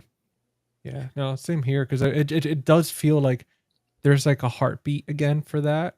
And especially with Resident Evil, if that does good and then this Silent Hill movie does good, I mean, we could Mhm. have, you know, adaptations coming back into the spotlight again, which would be awesome because I mean, there's so many awesome. I mean, well, they did Death. What was that one that came? It's on Netflix right now. Something about Dawn, based on a video game. Oh, Until Dawn. Until yeah, Dawn. yeah. Dawn. They That did that movie- one that as well movie sucked. recently. Yeah, I did not like that movie. Yeah, I mean that's these when I say this is the best video game movie, it's almost like that accolade doesn't even amount to that much because they make so many bad video game movies. Yeah.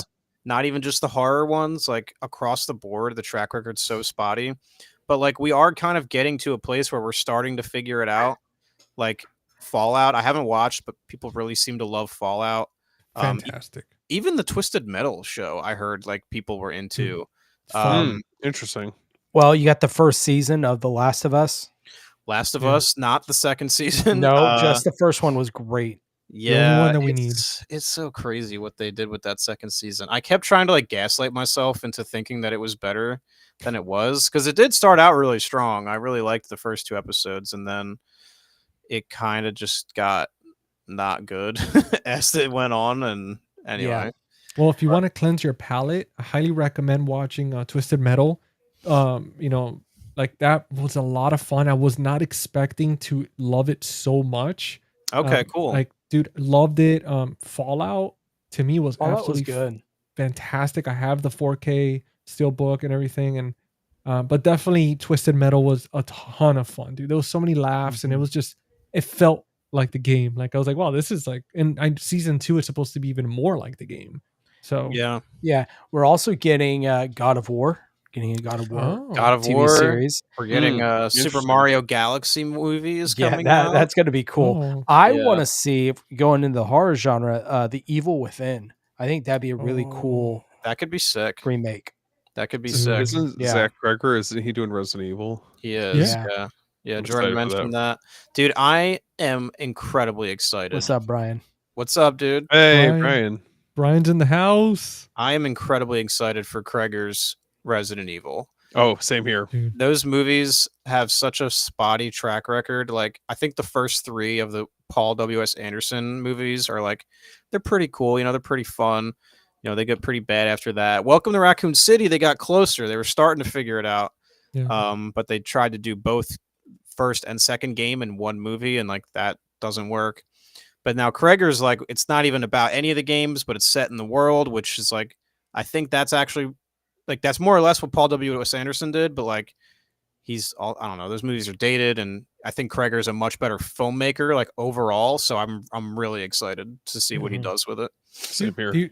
The originals, they're very, I mean, they're popcorn flicks. Yeah. You know, the first one, to me, the first one was just like, shit, this is good. Like, until this day, it's still so damn good. Yeah. And then obviously, like, they start going the popcorn flick route.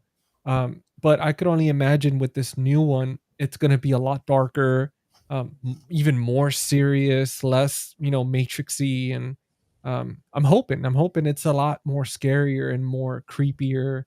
And it's, yeah, compared, because I mean, the first one was the only one that I remember being like, damn, this is good. Yeah, they get pretty crazy after a while, but I really do think those first 3 are a lot of fun. Yeah. Oh, I have them all, dude. I'm a sucker for them. Like, I listen, like that's like one of my guilty pleasures, watching all those Resident Evil movies. Like they start getting cheesier and cheesier, and they're just so much fun, dude. No, I mean he definitely like they understand the tone, I think, pretty Yeah. well. Even though I think my problem was that they were so different from the games, where it was like I really wanted to see a movie with characters from the games, Yeah. But then they kind of gave us that with Welcome to Raccoon City, and I was like, does this just not work? And maybe it doesn't. Maybe that's not the way to go. Maybe it is better to just kind of set it in that world. Because he said that the movie he's going to do is going to be like a people getting from point A to point B is kind of how he described it, and I could see that being really fun and like chaotic and just kind of moving through this zombie world and just like almost like a road trip movie. Like I feel like that could be really cool. I feel like it's in the best of hands. If one person's going to tackle the project, I mean, I don't know. I just never really had a strong attachment to any of the previous movies, but I feel very optimistic about what Kreger can bring to the table. Well, as long as Aunt Gladys doesn't show up in any of these, I swear to God, if I see the freaking lady standing from a distance with the zombies waving or something, I'm like, I'm out of here. Dude, the second one definitely, I agree with you, Brian. Like that's, to me, that one, it's badass, especially when they introduce like, I forget her name, the cop. Jill Valentine. Yeah, dude. Oh my God. Anyway, no, that one is pretty sick too. I like that one. I like those first three. I think they are pretty cool. The third one is basically they just rip off Day of the Dead though. Like I don't know if you guys remember, but like they straight up they're like trying to teach the zombies like how to do shit again, like how to be humans, and it's like it's straight up a rip off of Day of the Dead. I just remember when they brought Wesker in. Yeah. Oh, God. Yeah, God, dude. Because that's the thing. They would bring in video game characters here and there, but it would be like, this doesn't feel right at all. Like this is totally like. Eventually, they did bring in Leon, and it was like, just not Leon, and it was just. I'm like, maybe I don't want you to bring the game characters in. You're like bring him in, and then they bring him in. They're like, no, take him away. They look like the Spirit Halloween, like the costumes, like the photos on the wall. Like they would look like the guys modeling the costumes. Like it looked like that. I'm like, dude, this is not it. Dude, it's not like what they did with Silent Hill, man. Taking it back to this movie, like they did it right. Like the faceless nurses, like looked so damn awesome. I mean, the Grey Children, looked pretty cool. The Pyramid Head. Like, are you kidding me? When I saw him there. And in the movie, I'm like, what the hell? I'm like, dude, they crushed the designs. Like they really did. Yeah. No, I mean, there's a reality where this was made by just some soulless, guy for hire who had no interest in these games. And we just have a way shittier movie. And as a result, we probably don't get the movie we're about to get. Like we should be very fortunate that Gons was able to make this for sure, I think. Yeah. No, I mean I think for next year we're definitely going to have a lot more adaptations, a lot more shows. I think it's going to be a lot of fun, especially for people that are gamers. Like it's going to be great to kind of get that spotlight again, because I mean it has been going on, but I mean we had Monster Hunter with Mila Jovovich that they did that movie. I never played the game, but I did enjoy it. I have it on Blu-ray. It was a ton of fun. But I mean, hopefully the momentum keeps going on. I'm just praying that this new Silent Hill movie's decent, because I love the franchise, man. It's besides Resident Evil, these two franchises are my absolute favorite. Yeah, I really hope it's good, man. I think as long as it's not complete dog shit, I'll be happy. Because that's where that's where Revelation kind of left the the bar at. And there is that old adage about directors they don't necessarily get better with time. It's so there's a possibility that he doesn't have that fastball anymore, so I don't know. Yeah, man. Well, I know, Steven, I know you have to head out early. You got some stuff to tend to. Yeah, sorry guys. No, you're good. No worries. Go watch those Freddy's. I know what's going on. You're staring at that box set. It's whispering. Damn, man. All right, don't throw me under the bus. But dude, before you go, man, let people know where to find you. What you got going on? I know you've got a certain live stream coming up. Yeah, tomorrow. Well, you guys can find me at After Hours Video, so I'm on all over social media. But yeah, I got an After Dark live stream tomorrow at 9 p.m. Eastern time. And I got Christian from Planet CHH coming to hang out. So if you guys are free tomorrow evening, feel free to stop on by and hang out. Hell yeah, Oh, dude. yeah, man. What a way to Sweet. spend the Friday night. This month is getting booked up very quickly. Oh, dude, I know, man. Yeah, all good stuff though. I feel like it's always a blast hanging out with you guys and everyone else. Absolutely.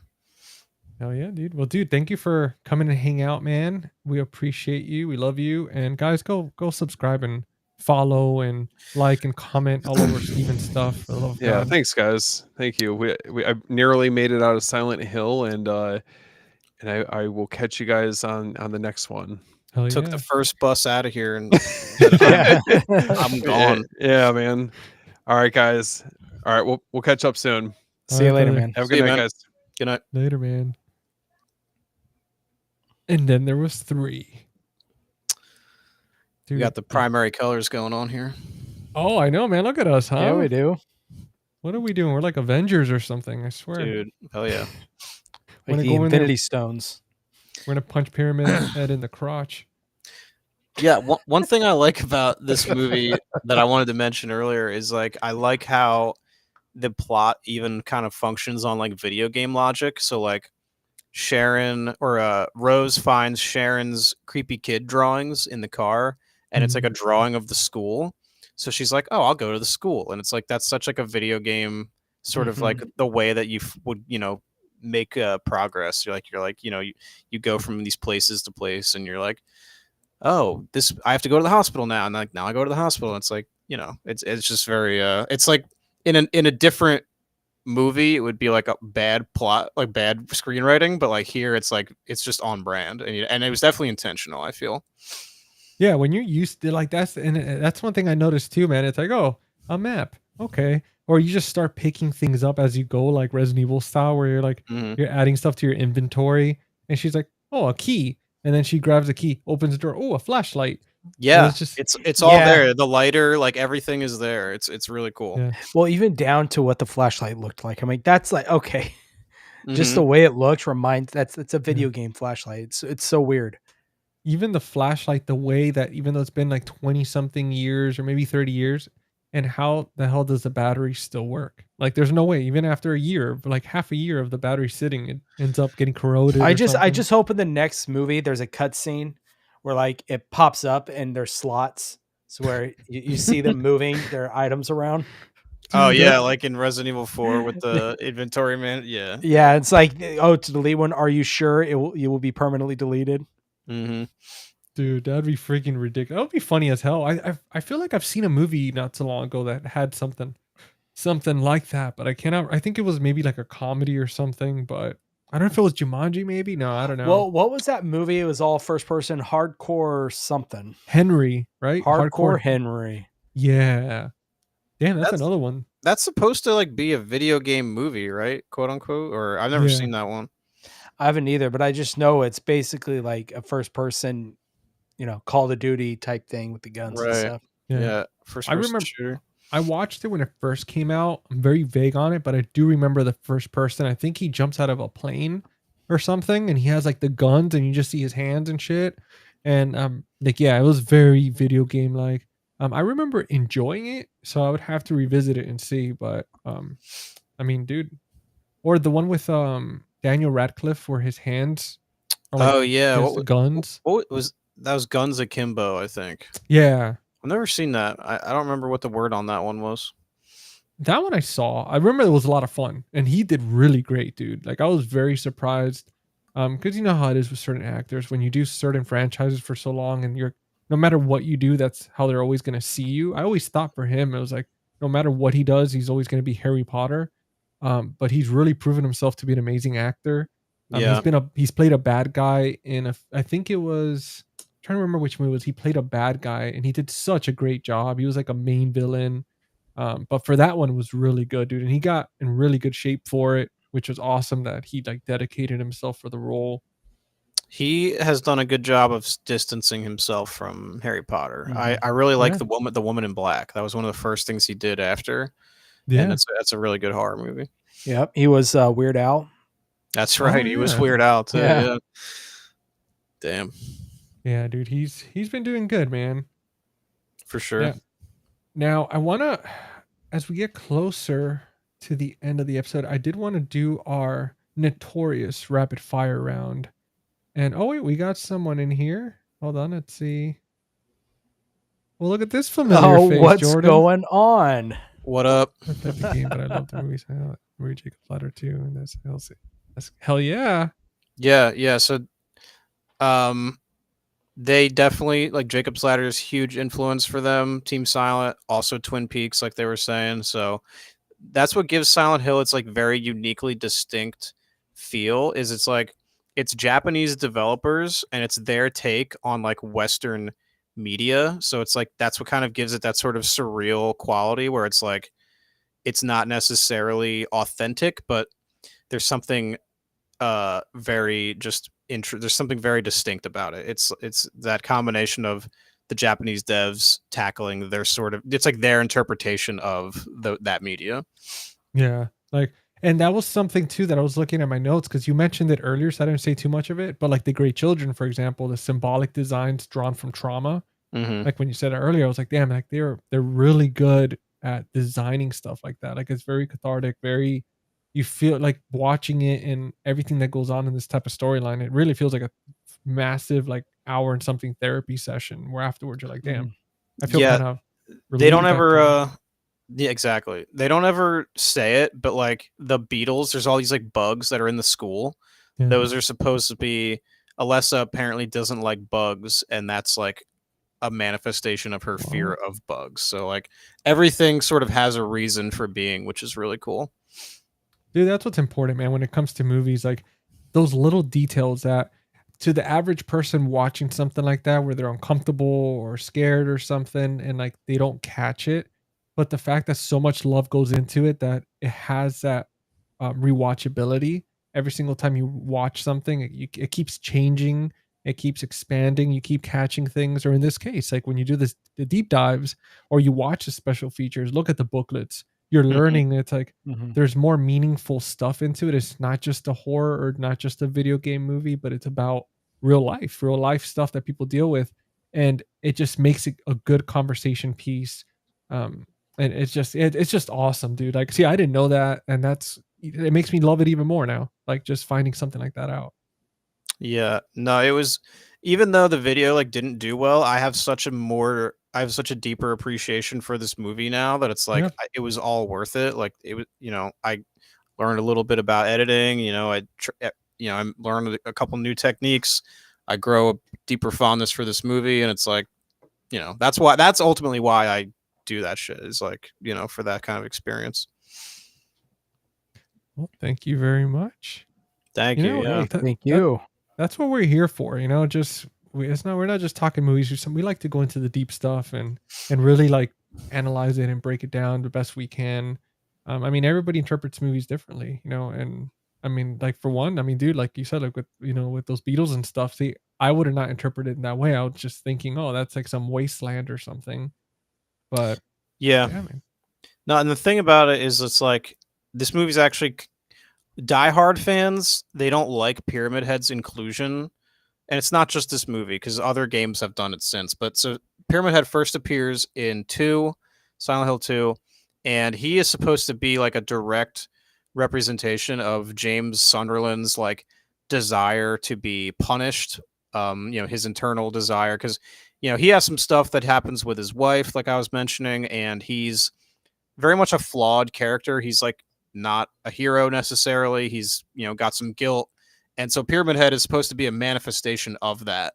So his inclusion here doesn't actually make a ton of sense because he's kind of linked to James. And then, other games also included him. And he's kind of just become the figurehead of the franchise. Like he's too famous for his own good sort of thing where, purists of the games will be like, actually, he's not supposed to be there. And it's like, well, maybe so, but that's not the case anymore. So Yeah, it's very interesting. No, and that's one thing. Whenever like Jordan was saying too, like he mentioned it a little bit earlier about Pyramid Head. I mean, when you think about Silent Hill, that's one of the first things that pops to mind. Mm. Yeah. now, Oh, 100%. let's do the rapid fire round because I do have some questions about Pyramid Head on here that are going to be pretty interesting. It's only a few questions. I think we have like 7 questions. One of them you guys kind of answered a little bit earlier, but this will be more, I guess, answering it for the people that are just tuned in now. As far as for creep factor, right? Like not scary or anything like that, but just like creepy wise. Which one do you think it's more creepier? The nurses or Pyramid Head himself? It's tough because the nurse, like that whole sequence in the hallway is so tense and very suspenseful. Mhm. Yeah, it's tough. Well, and I agree with you, Mark, and that's what I was going to say. I think the way they utilize these characters in this movie, I would say creepiness wise is the nurses Yeah. because of the way they're used. I see Pyramid Head in this not necessarily creepy, but just brute force terror. Yeah. Like Yeah. there's nothing eerie, creepy. I mean, he is very in your face. You better get the hell out of there. He's gonna rip your skin off and throw it at you. Yeah. But the nurses, there's just unsettling. You're not quite sure. You know you have to get past them. So it's one of those, it's more anxiety driven dealing with the nurses than with Pyramid Head in this movie. Now, if we take basically what Mark said about the video game, too, where he's in this hall behind a gate, you walk by him and he's basically there watching you, and you come back. I mean, that I would say that takes the cake of creepiness. But Yeah. in this isolated incident, I would give it to the nurses. Yeah. No, we absolutely. Damn. Yeah. No, I mean, I feel the same way. I think that scenario alone, especially how quiet, intense it is, because Pyramid Head is just there. Like when he shows up, he's there with that giant freaking sword. It's just hell's gonna break loose. But with those nurses, it's just you don't want to breathe, you don't want to move, you don't want to flash any lights because it's just so intense. And even the way they move, where they'll move briefly and they'll start contracting and stuff, and then stop, and it's just like, dude, this is freaking like disturbing. Yeah, the way they like respond to the noise and the light is like Yeah. really cool, where she like turns the light off and then they catch her at the end, so she like uses the light as a distraction, and it all feels very video gamey, you know? Yeah, no, it does. Reminds me almost of the clickers. Yeah. Yeah. In The Last of Us. 100%, dude. Well, talking about video games, for you guys, which best video game to movie adaptation in your eyes? I think it's this for So, sure. Okay. Movies, this. Yeah. Okay. Yeah, if we're looking at series, you know, there's a very strong case to be made for the first season of The Last of Us. But as far as movies go, Yeah. I'd have to give it to this. Although I am very partial to the first Mortal Kombat from 1995. Dude. Yeah. That was a big movie for me growing up. One of the coolest things I've ever seen when I was a kid. I still like that movie today, honestly. All its flaws and everything. I love that movie. I just rewatched it recently, and all I kept thinking was, I really hope somebody crushes my sunglasses one day, so I could just be like, those were $500 sunglasses, asshole. Johnny Cage is good at that, man. Everyone's Dude. good. It was weird because they did all these fighting games first when they were first trying to figure out the video game movie. They did that. They did Mortal Kombat. They did Street Fighter. They did like Double Dragon. And then they were like, yeah, this isn't really working out. Let's try some horror games. And then they pivoted into the horror game sort of genre. And that's when we got like Doom and Alone in the Dark. Yeah. This Blood Rain they did, which wasn't very good. Tomb Raider, you know. I was gonna say the Angelina Jolie Tomb Raider, the very first one. I still That's a good movie. enjoy. That's a good one. Yeah. We So they had a lot of hits, they had a lot of misses. You know, and they still have not quite figured it out, the formula. It's tough. You know what we need? Like before we go to the next question, what I want to say, what we need is like Fatal Frame, what I think would be a good That would be sick. adaptation. That would be sick. And then The Evil Within, like you mentioned, Jordan, that one would be a I good think to make, and it's interesting, I think that's what made The Last of Us so well. The first season is it's a very grounded game. Other than obviously zombies, but other than that, it is a grounded game, and that does help the case. Silent Hill obviously is not very grounded, but they did so well with that the game or that movie. Another one, if you want to stick in the horror genre, is Outlast. I can see Dude. Outlast being a I read my mind. love great Outlast. found footage horror Yeah, movie. dude. Yo, Mhm. that would be Oh. sweet, man. Those Mm, games yeah. are so scary because you can't. Yeah, There's no combat. You know, it's just you it's can't. survival. You just have to. You literally have to just run. That's you know. Yep. You're Run and preserve your flashlight on your camera. yeah. Outlast 2, I think, was even better because there's all this like religious imagery, which was Oh, dude. really That creepy. Yeah. that scene when you're hiding in the confessional booth Mm-hmm. and you're watching the whole thing take place, or you're in Oh, that dude. whatever that huge tall woman that walks around. You have to, yeah. Yeah, I dude, that think chick that is so fucking scary, man. dude, I know. Because when she catches you, it's just no matter how many times it happens, it's fucking stressful every time. Yeah. I think that would be a great found footage movie. Yeah. Dude, Outlast 2 is awesome because there's like you transition very seamlessly from like the present day to like flashbacks. So like in the present day, you'll be like crawling through a cave and then like you'll pop out and then you're like in the school and it's 20 years earlier and you're a kid. And like as the game progresses, you keep getting these little clues as to what happened to you in this school, and it's just so fucking dark and twisted, and it's a great game. Outlast 2 is phenomenal. Yeah, dude. No, I mean, I have like the one that I have. It comes with all of them. Okay. And I remember buying it on sale a long time ago, and I was so happy, dude. Like I was like, Oh, hell hell yeah. yeah. Playing the first Did it- one, it was creepy as hell, and I was like, I gotta get these. They're Dude, stressful games, man. iconic from the first one, the little pig. Yeah. You know, Oh my that God. whole scene. Dude. Man. Yeah, dude. Those games are fun. Those games are great, man. I hope they do a third one, like an official one. I know they Well, did the 'cause multiplayer thing. Wasn't there the Trials, right? Outlast Yeah. Trials. Yeah, I never played that because I'm like, it I sounds didn't cool. either. It sounds Yeah. cool, but like, give me Outlast 3. You know, like that's what I'm here Mhm. for. So Well, speaking of Outlast, do you guys think that you'd be able to survive the Silent Hill fog and outlast all these monsters? yeah, I mean, probably it wouldn't be comfortable though. Like you're gonna have to go through some real, internal shit. You got to have mental toughness to get through Silent Yeah. Hill. Yeah, for sure. A It's lot of fair. mental fortitude. You need to just got to have a sealed trap. It's Oh, yeah. it's gonna be very taxing. It's gonna dig up a lot of shit. It's gonna Mhm. make you look at yourself and ask yourself a lot of questions. It's a tormented therapy session.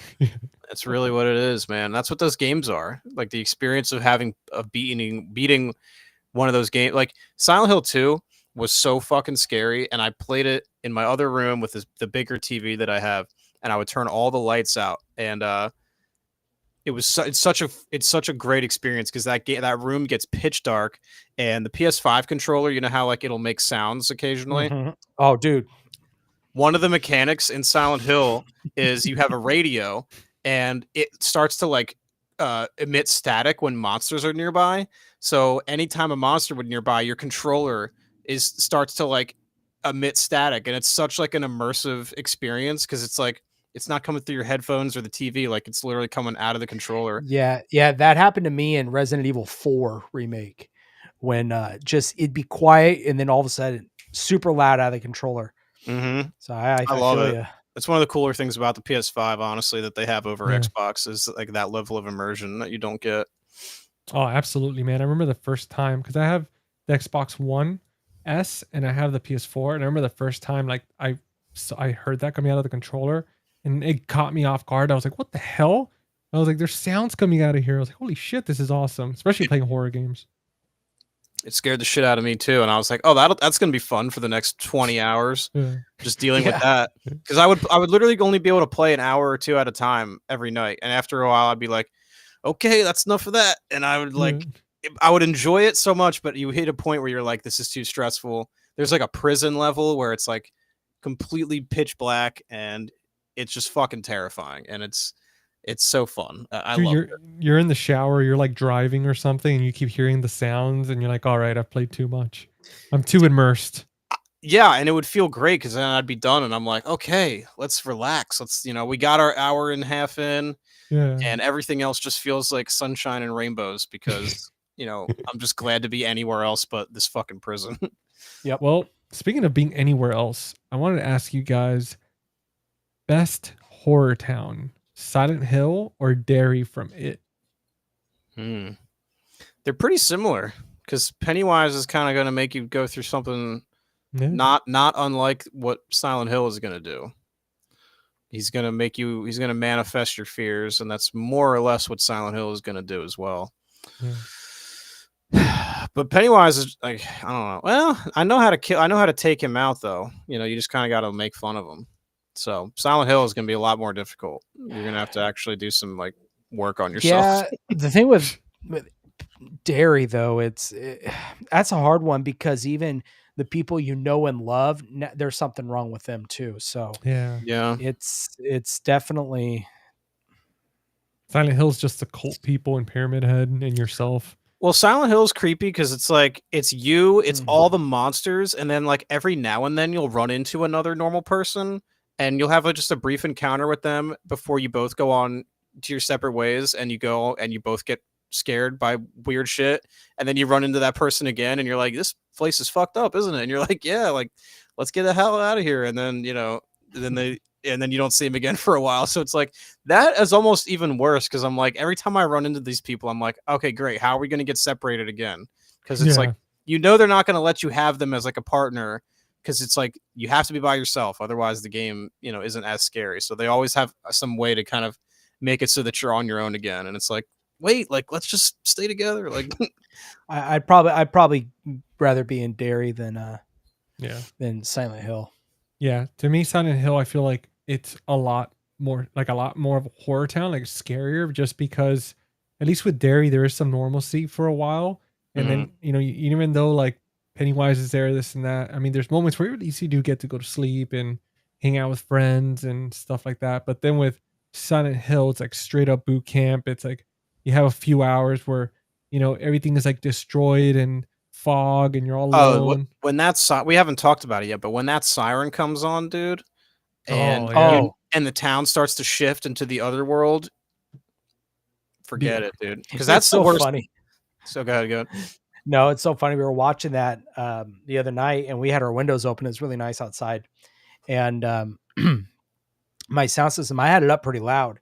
And dude, when that thing went off, I'm not kidding. Probably neighbors across the street, 3 doors down, heard that siren, dude, and it scared me.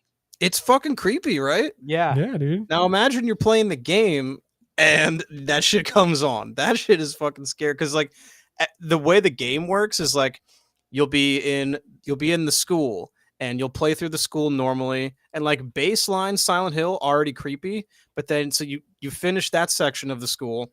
And then it's like, all right, now you're going to play that same level again, but now it's the Otherworld version where everything's rusted and dark and hell.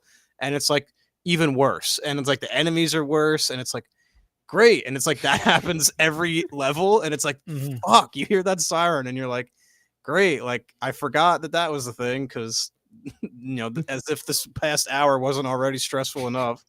It's like, great, it's gonna get even worse now. It's literally, yeah, it gets scarier, and like the map is just generally it's darker, like everything's worse when that happens. So it's cold, it's tetanus everywhere. It's just it's like, oh, this is my life. I love that they were able to convey that with the movie too. On to that point, like they really do capture that sort of scariness of that transition, like when they're all trying to rush into the church before it happens, like it really presents like this ticking clock thing where you're like, you don't want to be around when this happens. That scene with the church with the steps honestly was probably my favorite scene out of the entire movie because I mean, dude, karma, like it could have not been a better example of karma than that scene when that girl was being a jackass and was going to throw that rock at the lady, and then freaking there she goes getting grabbed by freaking Pyramid Head. And I mean, that scene alone was just absolutely incredible because when he like grabs her flesh and rips it off, dude, that was the effects were so damn good, man. I wish this freaking Blu-ray had the special features to see if it even shows how they made that, because that was just incredible. Like incredible, dude. Yeah, I mean that like I said earlier, that whole scene kind of looks like a Renaissance painting, like a demented painting. It's very artistic, but it's like terrifying at the same time. I don't know. They really did. I love all that stuff with this movie. Well, what do you guys feel like shocked you more? The fact that Sean Bean survives, or the fact that everybody was expecting him to not survive? Yeah, He I was don't know. such. I don't know. I honestly wasn't thinking of that when watching it. Yeah, me either. That was pointed out to me after the fact, and I'm like, oh yeah, he does die and everything, doesn't he? I guess it would make sense that he. I don't know. I wouldn't be surprised if he died. Not that it's being Sean Bean, but the fact that he's trying to find Rose and going to Silent Hill and stuff. I could see that in a story that they would kill that character off. Yeah. Yeah, I mean, and the way it ends is like very ambiguous too, because it's like, are Rose and Sharon dead? Like, are they ever able to come back to the real world? Like, it doesn't really. It's kind of a bittersweet ending because it's like they're all back together, but they're not at the same time. Like, are they in heaven or something? Like, is that the definition of heaven in the movie? Some kind of purgatory, maybe. Yeah, because Jordan, you had a good point about their names. You said that their names are in the Bible, and if that's the case, where maybe that was some type of influence, that Possibly. could be their heaven or something, where they go home and it's peaceful and quiet or something. I don't know. But, yeah. Well, as far as for villains, right? We got some pretty bad villains. Obviously we're gonna bring up his name because a Steelbook box set came out. So we've got Freddy Krueger, we've got good old reliable Jason, machete slinging Voorhees, and then we got Pyramid Head. Out of the three going at it, which one do you think is gonna survive, or which one would you rather, which one would you rather be like the winner out of the three?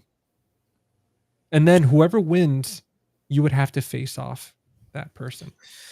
I think Pyramid Head kind of like doesn't. The same rules don't apply to him that perhaps apply to other people. So like Pyramid Head doesn't dream. So like I would, at least I assume he doesn't. So like I don't think Freddy would be able to get through to him. I don't think that Jason just inflicting pure physical damage would affect Pyramid Head. Like, I think Pyramid Head just kind of, by virtue of being so just hard to pin down, I think he just kind of wins that brawl altogether. And do you feel like out of the three, that would be the one that you would want to face off against? Like, you would have more of a chance, or? Oh no, I'd have the best chance against Jason probably. Just don't go to Crystal Lake. Yeah, just don't go have premarital sex at Crystal Lake. Don't smoke weed. As long as you don't do those things, then you're good. He's not going to get mad at you. Yeah. What about you, Jordan? Which one? I gotta agree. Pyramid Head. He's this spiritual, demonic type force and you can argue too, Freddy is as well, but yeah, Freddy just lives in your nightmares. Yeah. Unless you take like Freddy's Revenge, that's a little different. But he's like Satan in that movie. But I'd have to agree with Mark. I think Pyramid Head would, out of brute force, would take Jason. Out. I would think. Yeah, he's kind of like a combination of the two of them. Pyramid Head. He kind of Pyramid Head's kind of like Jason and Freddy mixed together, kind of, because you get the brute force of the sword and the sort of ambiguous, ethereal, supernatural, presence of Freddy. It's kind of interesting. Yeah. I feel like Pyramid Head is definitely, like, if I was to imagine like a guardian of the gates of hell or something, like he would be it. Yeah, for sure. Like, I couldn't picture I don't know, dude. If I was in that situation, I know there's no way I would be able to survive him. Like, there's just, how do you beat such a force like that, dude? Like, I mean, the way he just shoved that freaking sword through like the walls and stuff, through the metal, like nothing. Like, it's just, it's like you definitely can't reason with Jason, but you'd have a better chance reasoning with Jason than you would Pyramid Head. Like there's no one there. Like Pyramid Head is not someone you can have like a conversation with. Yeah, exactly. Yeah, especially you can't hear anything inside that Yeah. pyramid head of his. Good point. No, I mean like you can trick Jason into maybe thinking you're his mom, but like outside of that, Yeah. you're done. Yeah. Well, final question for the rapid fire round, and I say this in the best for last. Which Silent Hill game do you guys think deserves a next film? I'm just gonna rely it on to Mark because I haven't played the same, game. So. same. Well, probably the one they're doing, which is 2. They seem to be doing 2. They're bringing us James. They're bringing us Maria. And 2 is considered the best. That's why they skipped 1 and just went right to 2 for the remake. And now they're going back and actually doing the remake for 1 now. It's the same team who made this game. So yeah, I think it's probably this one for sure. Because Nice. we're obviously going to get Pyramid Head back because it makes more sense for him to be in the sequel than it actually does for him to be in the original one. If we're using game logic, which doesn't actually matter that much, admittedly. But yeah, and then outside of that, hopefully they can do something. Well, they actually did do 3 in Revelations. Actually, now that I'm remembering, which is not something we talk about. So we don't talk about that one. Just like that Freddy remake.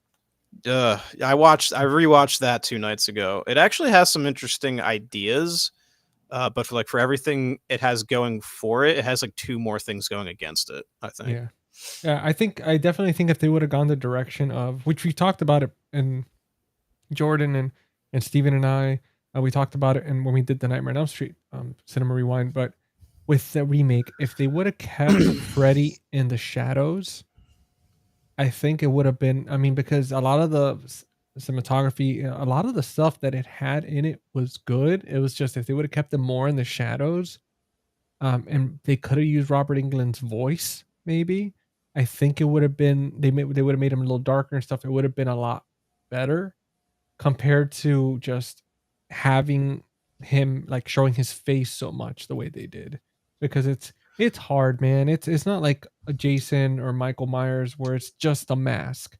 You could have anybody for the most part under there that fits the body figure, but somebody like Freddy, which is all personality.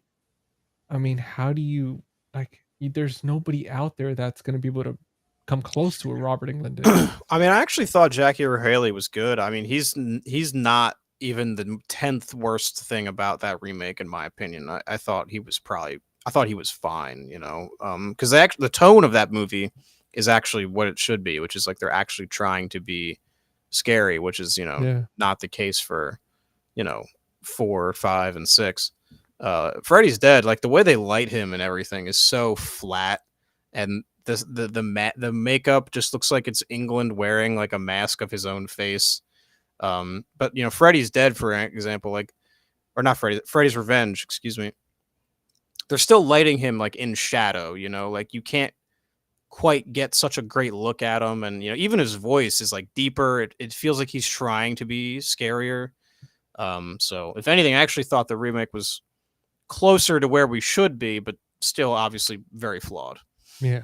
But no, I agree, man. I got to give it another chance. I got to rewatch it again, and especially now that I got the box set. Like after I watch all these on 4K, then got to give that one another shot and see. Maybe after this conversation, who knows? It's certainly not good. I'll say that, but because if we are gonna get more Nightmare, we do need to not have Robert Englund. Like we are gonna have to find someone else, and if nothing else, that remake is a good proof of concept for showing us that we can do it. I just think that the script did him no favors, I think. Yeah.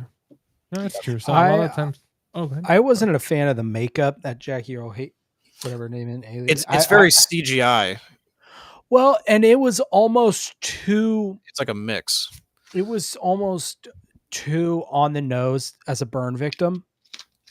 Yeah. I thought the face, which, if you want to go for straight realism, yeah, but I think for Freddy, the way that his original makeup was, I think he's a burn victim, but there's just something a little different about it. For sure. Yeah.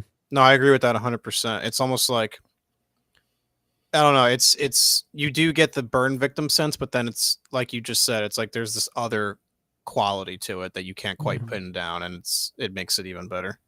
Well, another remake that's coming is Friday the 13th, Jason. Yeah.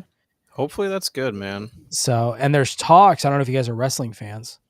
I heard about that. His name is Braun Strowman, dude. That guy, he's like 6'8", 6'9", 360 pounds, all muscle. He's in talks to be the next Jason.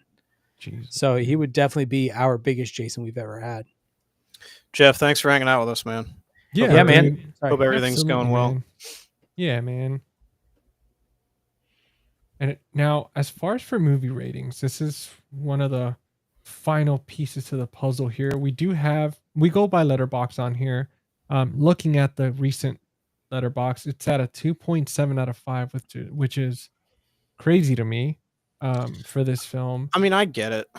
I also get it. Like I place some level of stock into that sort of thing because you got to figure it's polling everyone who's ever watched it, right? Not the fans, the people who.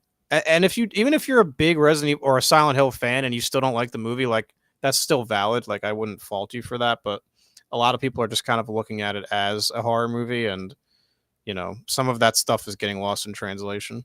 Yeah. Well, what are you going to be what are you going to be rating this gem from 2006? I'm pretty sure I give it a 4.5, I think. Holy shit. Okay. Yeah, I'm at a 4. I'm at a solid 4 with it because I do think I do think the Sean Bean stuff, while I like it, it doesn't need to necessarily be there. It kind of slows the movie down a little bit at some points. Gives us like clunky exposition dumps. So little things like that they could have maybe done better. But I give it a 4. I'm a big fan. Dude, hell yeah. What about you, Jordan? I think that's a good one. I think a 4 is a solid choice, especially if we're looking at in the terms of video game movies. Yeah. Yeah, because I got to say, this is one of my favorite video game. Well, probably is my favorite video game movie.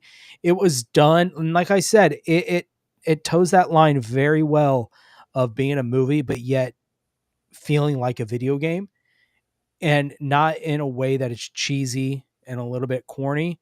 So I think a good 4 out of 5 is just a good score. No, that is, man. Honestly, I had it at a 3.5 before the episode, and after talking about it and getting more deep into it and understanding stuff that I didn't catch before, thanks to you, Mark. Dude, like I definitely brought it up to a 4. I'm hoping that the new one really lives up to it.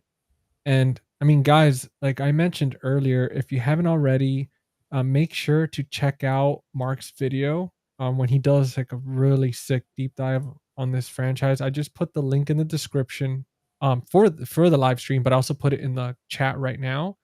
So it's awesome, for you guys to go check that out, support him, get some views on there. Go ahead and like and subscribe if you haven't already, and you're gonna learn even a lot more stuff from Silent Hill compared to the stuff that we touched based on. Like we touched just the surface compared to the deep dive. So. Yeah, well, thank you, man. I really appreciate you saying that. I really appreciate it.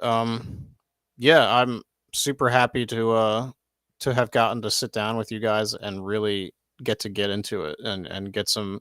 I actually really valued Jordan's takes because he's not hasn't played the game, so like I think it's really important to have both sides of that, and that kind of gives you the full spectrum of like what kind of stuff you can take away from the movie. So yeah, it was a great discussion. Oh hell yeah, dude. And let's go around. We'll start with you, Mark. Let everybody know where they could find you, man. Anything you're working on, any promo codes, anything you want to promote? Yeah, you can find me at Tales from the Shelf on Instagram and YouTube. I just had an interview come out that I did with Dwight H. Little, the director of Halloween 4. We talked about Halloween 4, obviously. We talked a lot about his book that he put out. It's not new. It came out in 2023, but he has a book that he wrote called Still Rolling, where he kind of goes through his whole journey in Hollywood working with Steven Seagal and Wesley Snipes and the Halloween 4 thing. And So it was really cool to get to sit down and talk with him. If anyone wants to check out that interview, that's one of the things that I just did recently. And then on the channel, I'm trying to do as much different cool stuff as I can for the month of October. So I'm gonna do a video on the Funhouse probably. I just saw that in theaters, and I've always loved that movie. It's a really underrated Tobe Hooper film. So I'll probably do something, 10, 15-minute kind of thing, just a little love letter to Funhouse. And then I'm gonna do probably a Nightmare on Elm Street ranking. I've never done that before, so I think that'll be fun with the box set out. That's a lot of people are talking about Nightmare. And then I'll just do a bunch of different other Halloween related stuff. So it's going to be fun. I'm streaming Silent Hill F as well. I'll be streaming that on my channel here and there. So yeah, got some fun stuff going on over there this month. So dude, I'll have to check one of those out, man. Thank you, GC, again for having me on, by the way. I really appreciate it.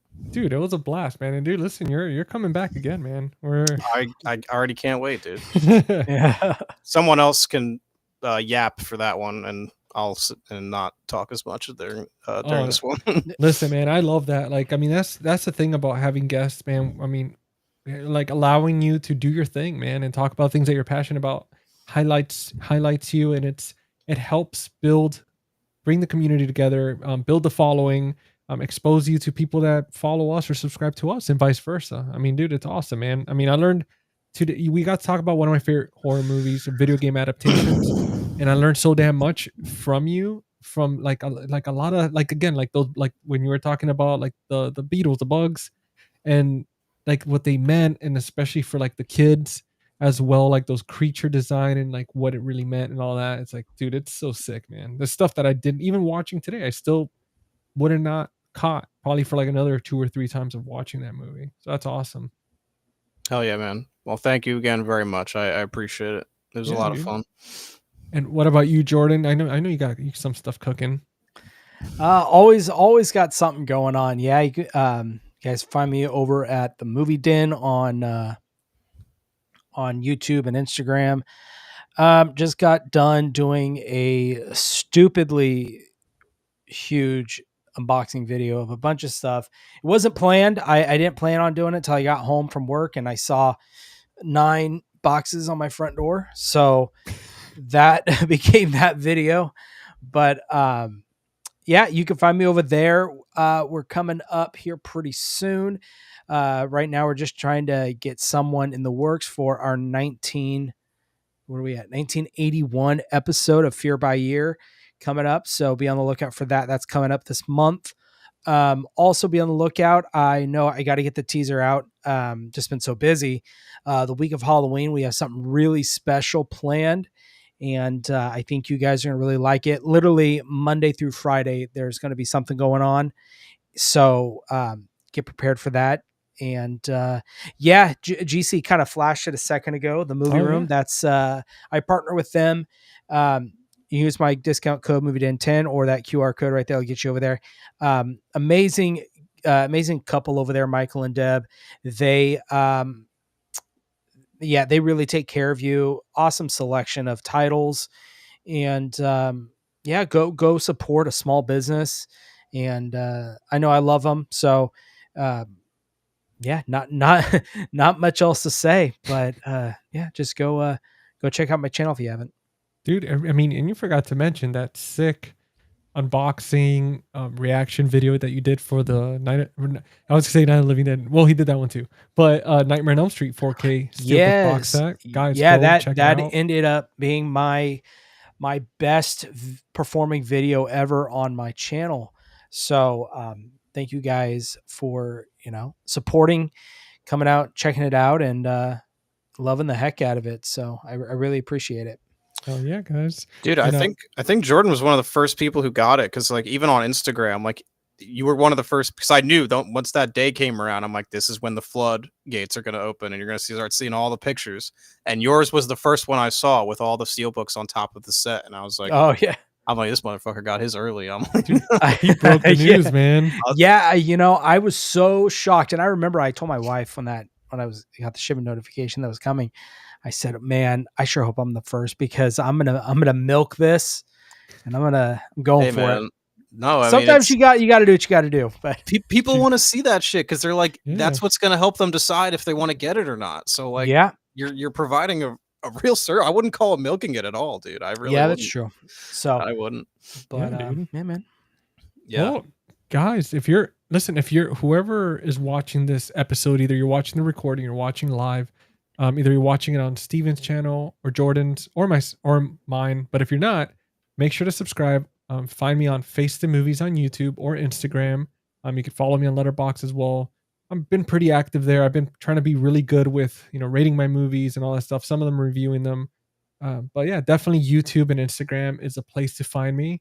I also have a podcast on Spotify and Apple Podcasts. It's called Friday Night Fright Night and the Cinema Rewind series on Face the Movies.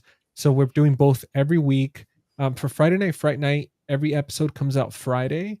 Every once in a while, I'm like, you know what? I'm going to pump it out Thursday night, which I did actually right before this episode. So if you couldn't get enough of us, or at least my face, go ahead and check out the episode I just talked about with my buddy Lee, my co-host. For Friday Night Fright Night. His channel is Cinema Whiplash, and we did Jeepers Creepers from 2001.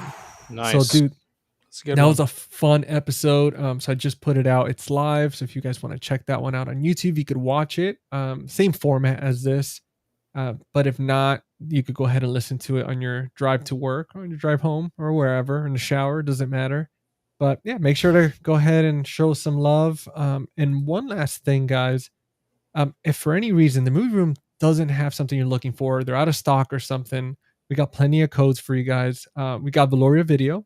If you use the code FaceTheMovies10, you get 10% off your order. So you go ahead and check them out. There are a small business as well, and they are friends with the movie room.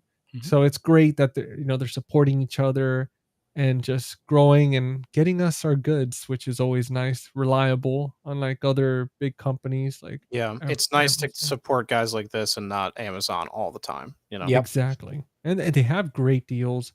There's also Monster Mall. Me and Jordan were with them live on Tuesday Yeah, at the Dread awesome. broadcast. Awesome people. Same thing, mom and pop shop type situation. I do have a code for them, which is Face the Movies. You get 10% off used titles or $1 off new movies or pre-orders. And they actually even have apparel, right? They have hats, they have shirts like for movie based, but they also have like collector stuff. I know they sell like the Freddy Nightmare on Elm Street glove and a bunch of other cool collectibles, which is freaking awesome. So you could always check them out. But guys, you got codes for days here. You could shop from each one of them or all of them. It doesn't matter. At the end of the day, we're supporting small business, helps the channels. But guys, that's it. I mean, we're wrapping up episode 17 of Cinema Rewind. We've explored the fog, the monsters, and the cult of Silent Hill, one of the most fateful and haunting video game adaptations ever put on screen. Again, huge thanks to my co-host Jordan from the Movie Den, Steven from After Hours, and our returning awesome guest, Mark from Tales from the Shelf, for braving the fog with us tonight. If you're watching on YouTube or listening anywhere else, make sure to, again, follow, subscribe. Don't miss any episodes, guys. We try to do them every Tuesday. If anything comes up, we'll let you know ahead of time. But if you enjoyed it, make sure to leave us a comment or just share it with your friends. Keeps the series going, which is always nice. But until next time, stay out of the fog, and we'll see you on the next one. See you Good night, later. everyone.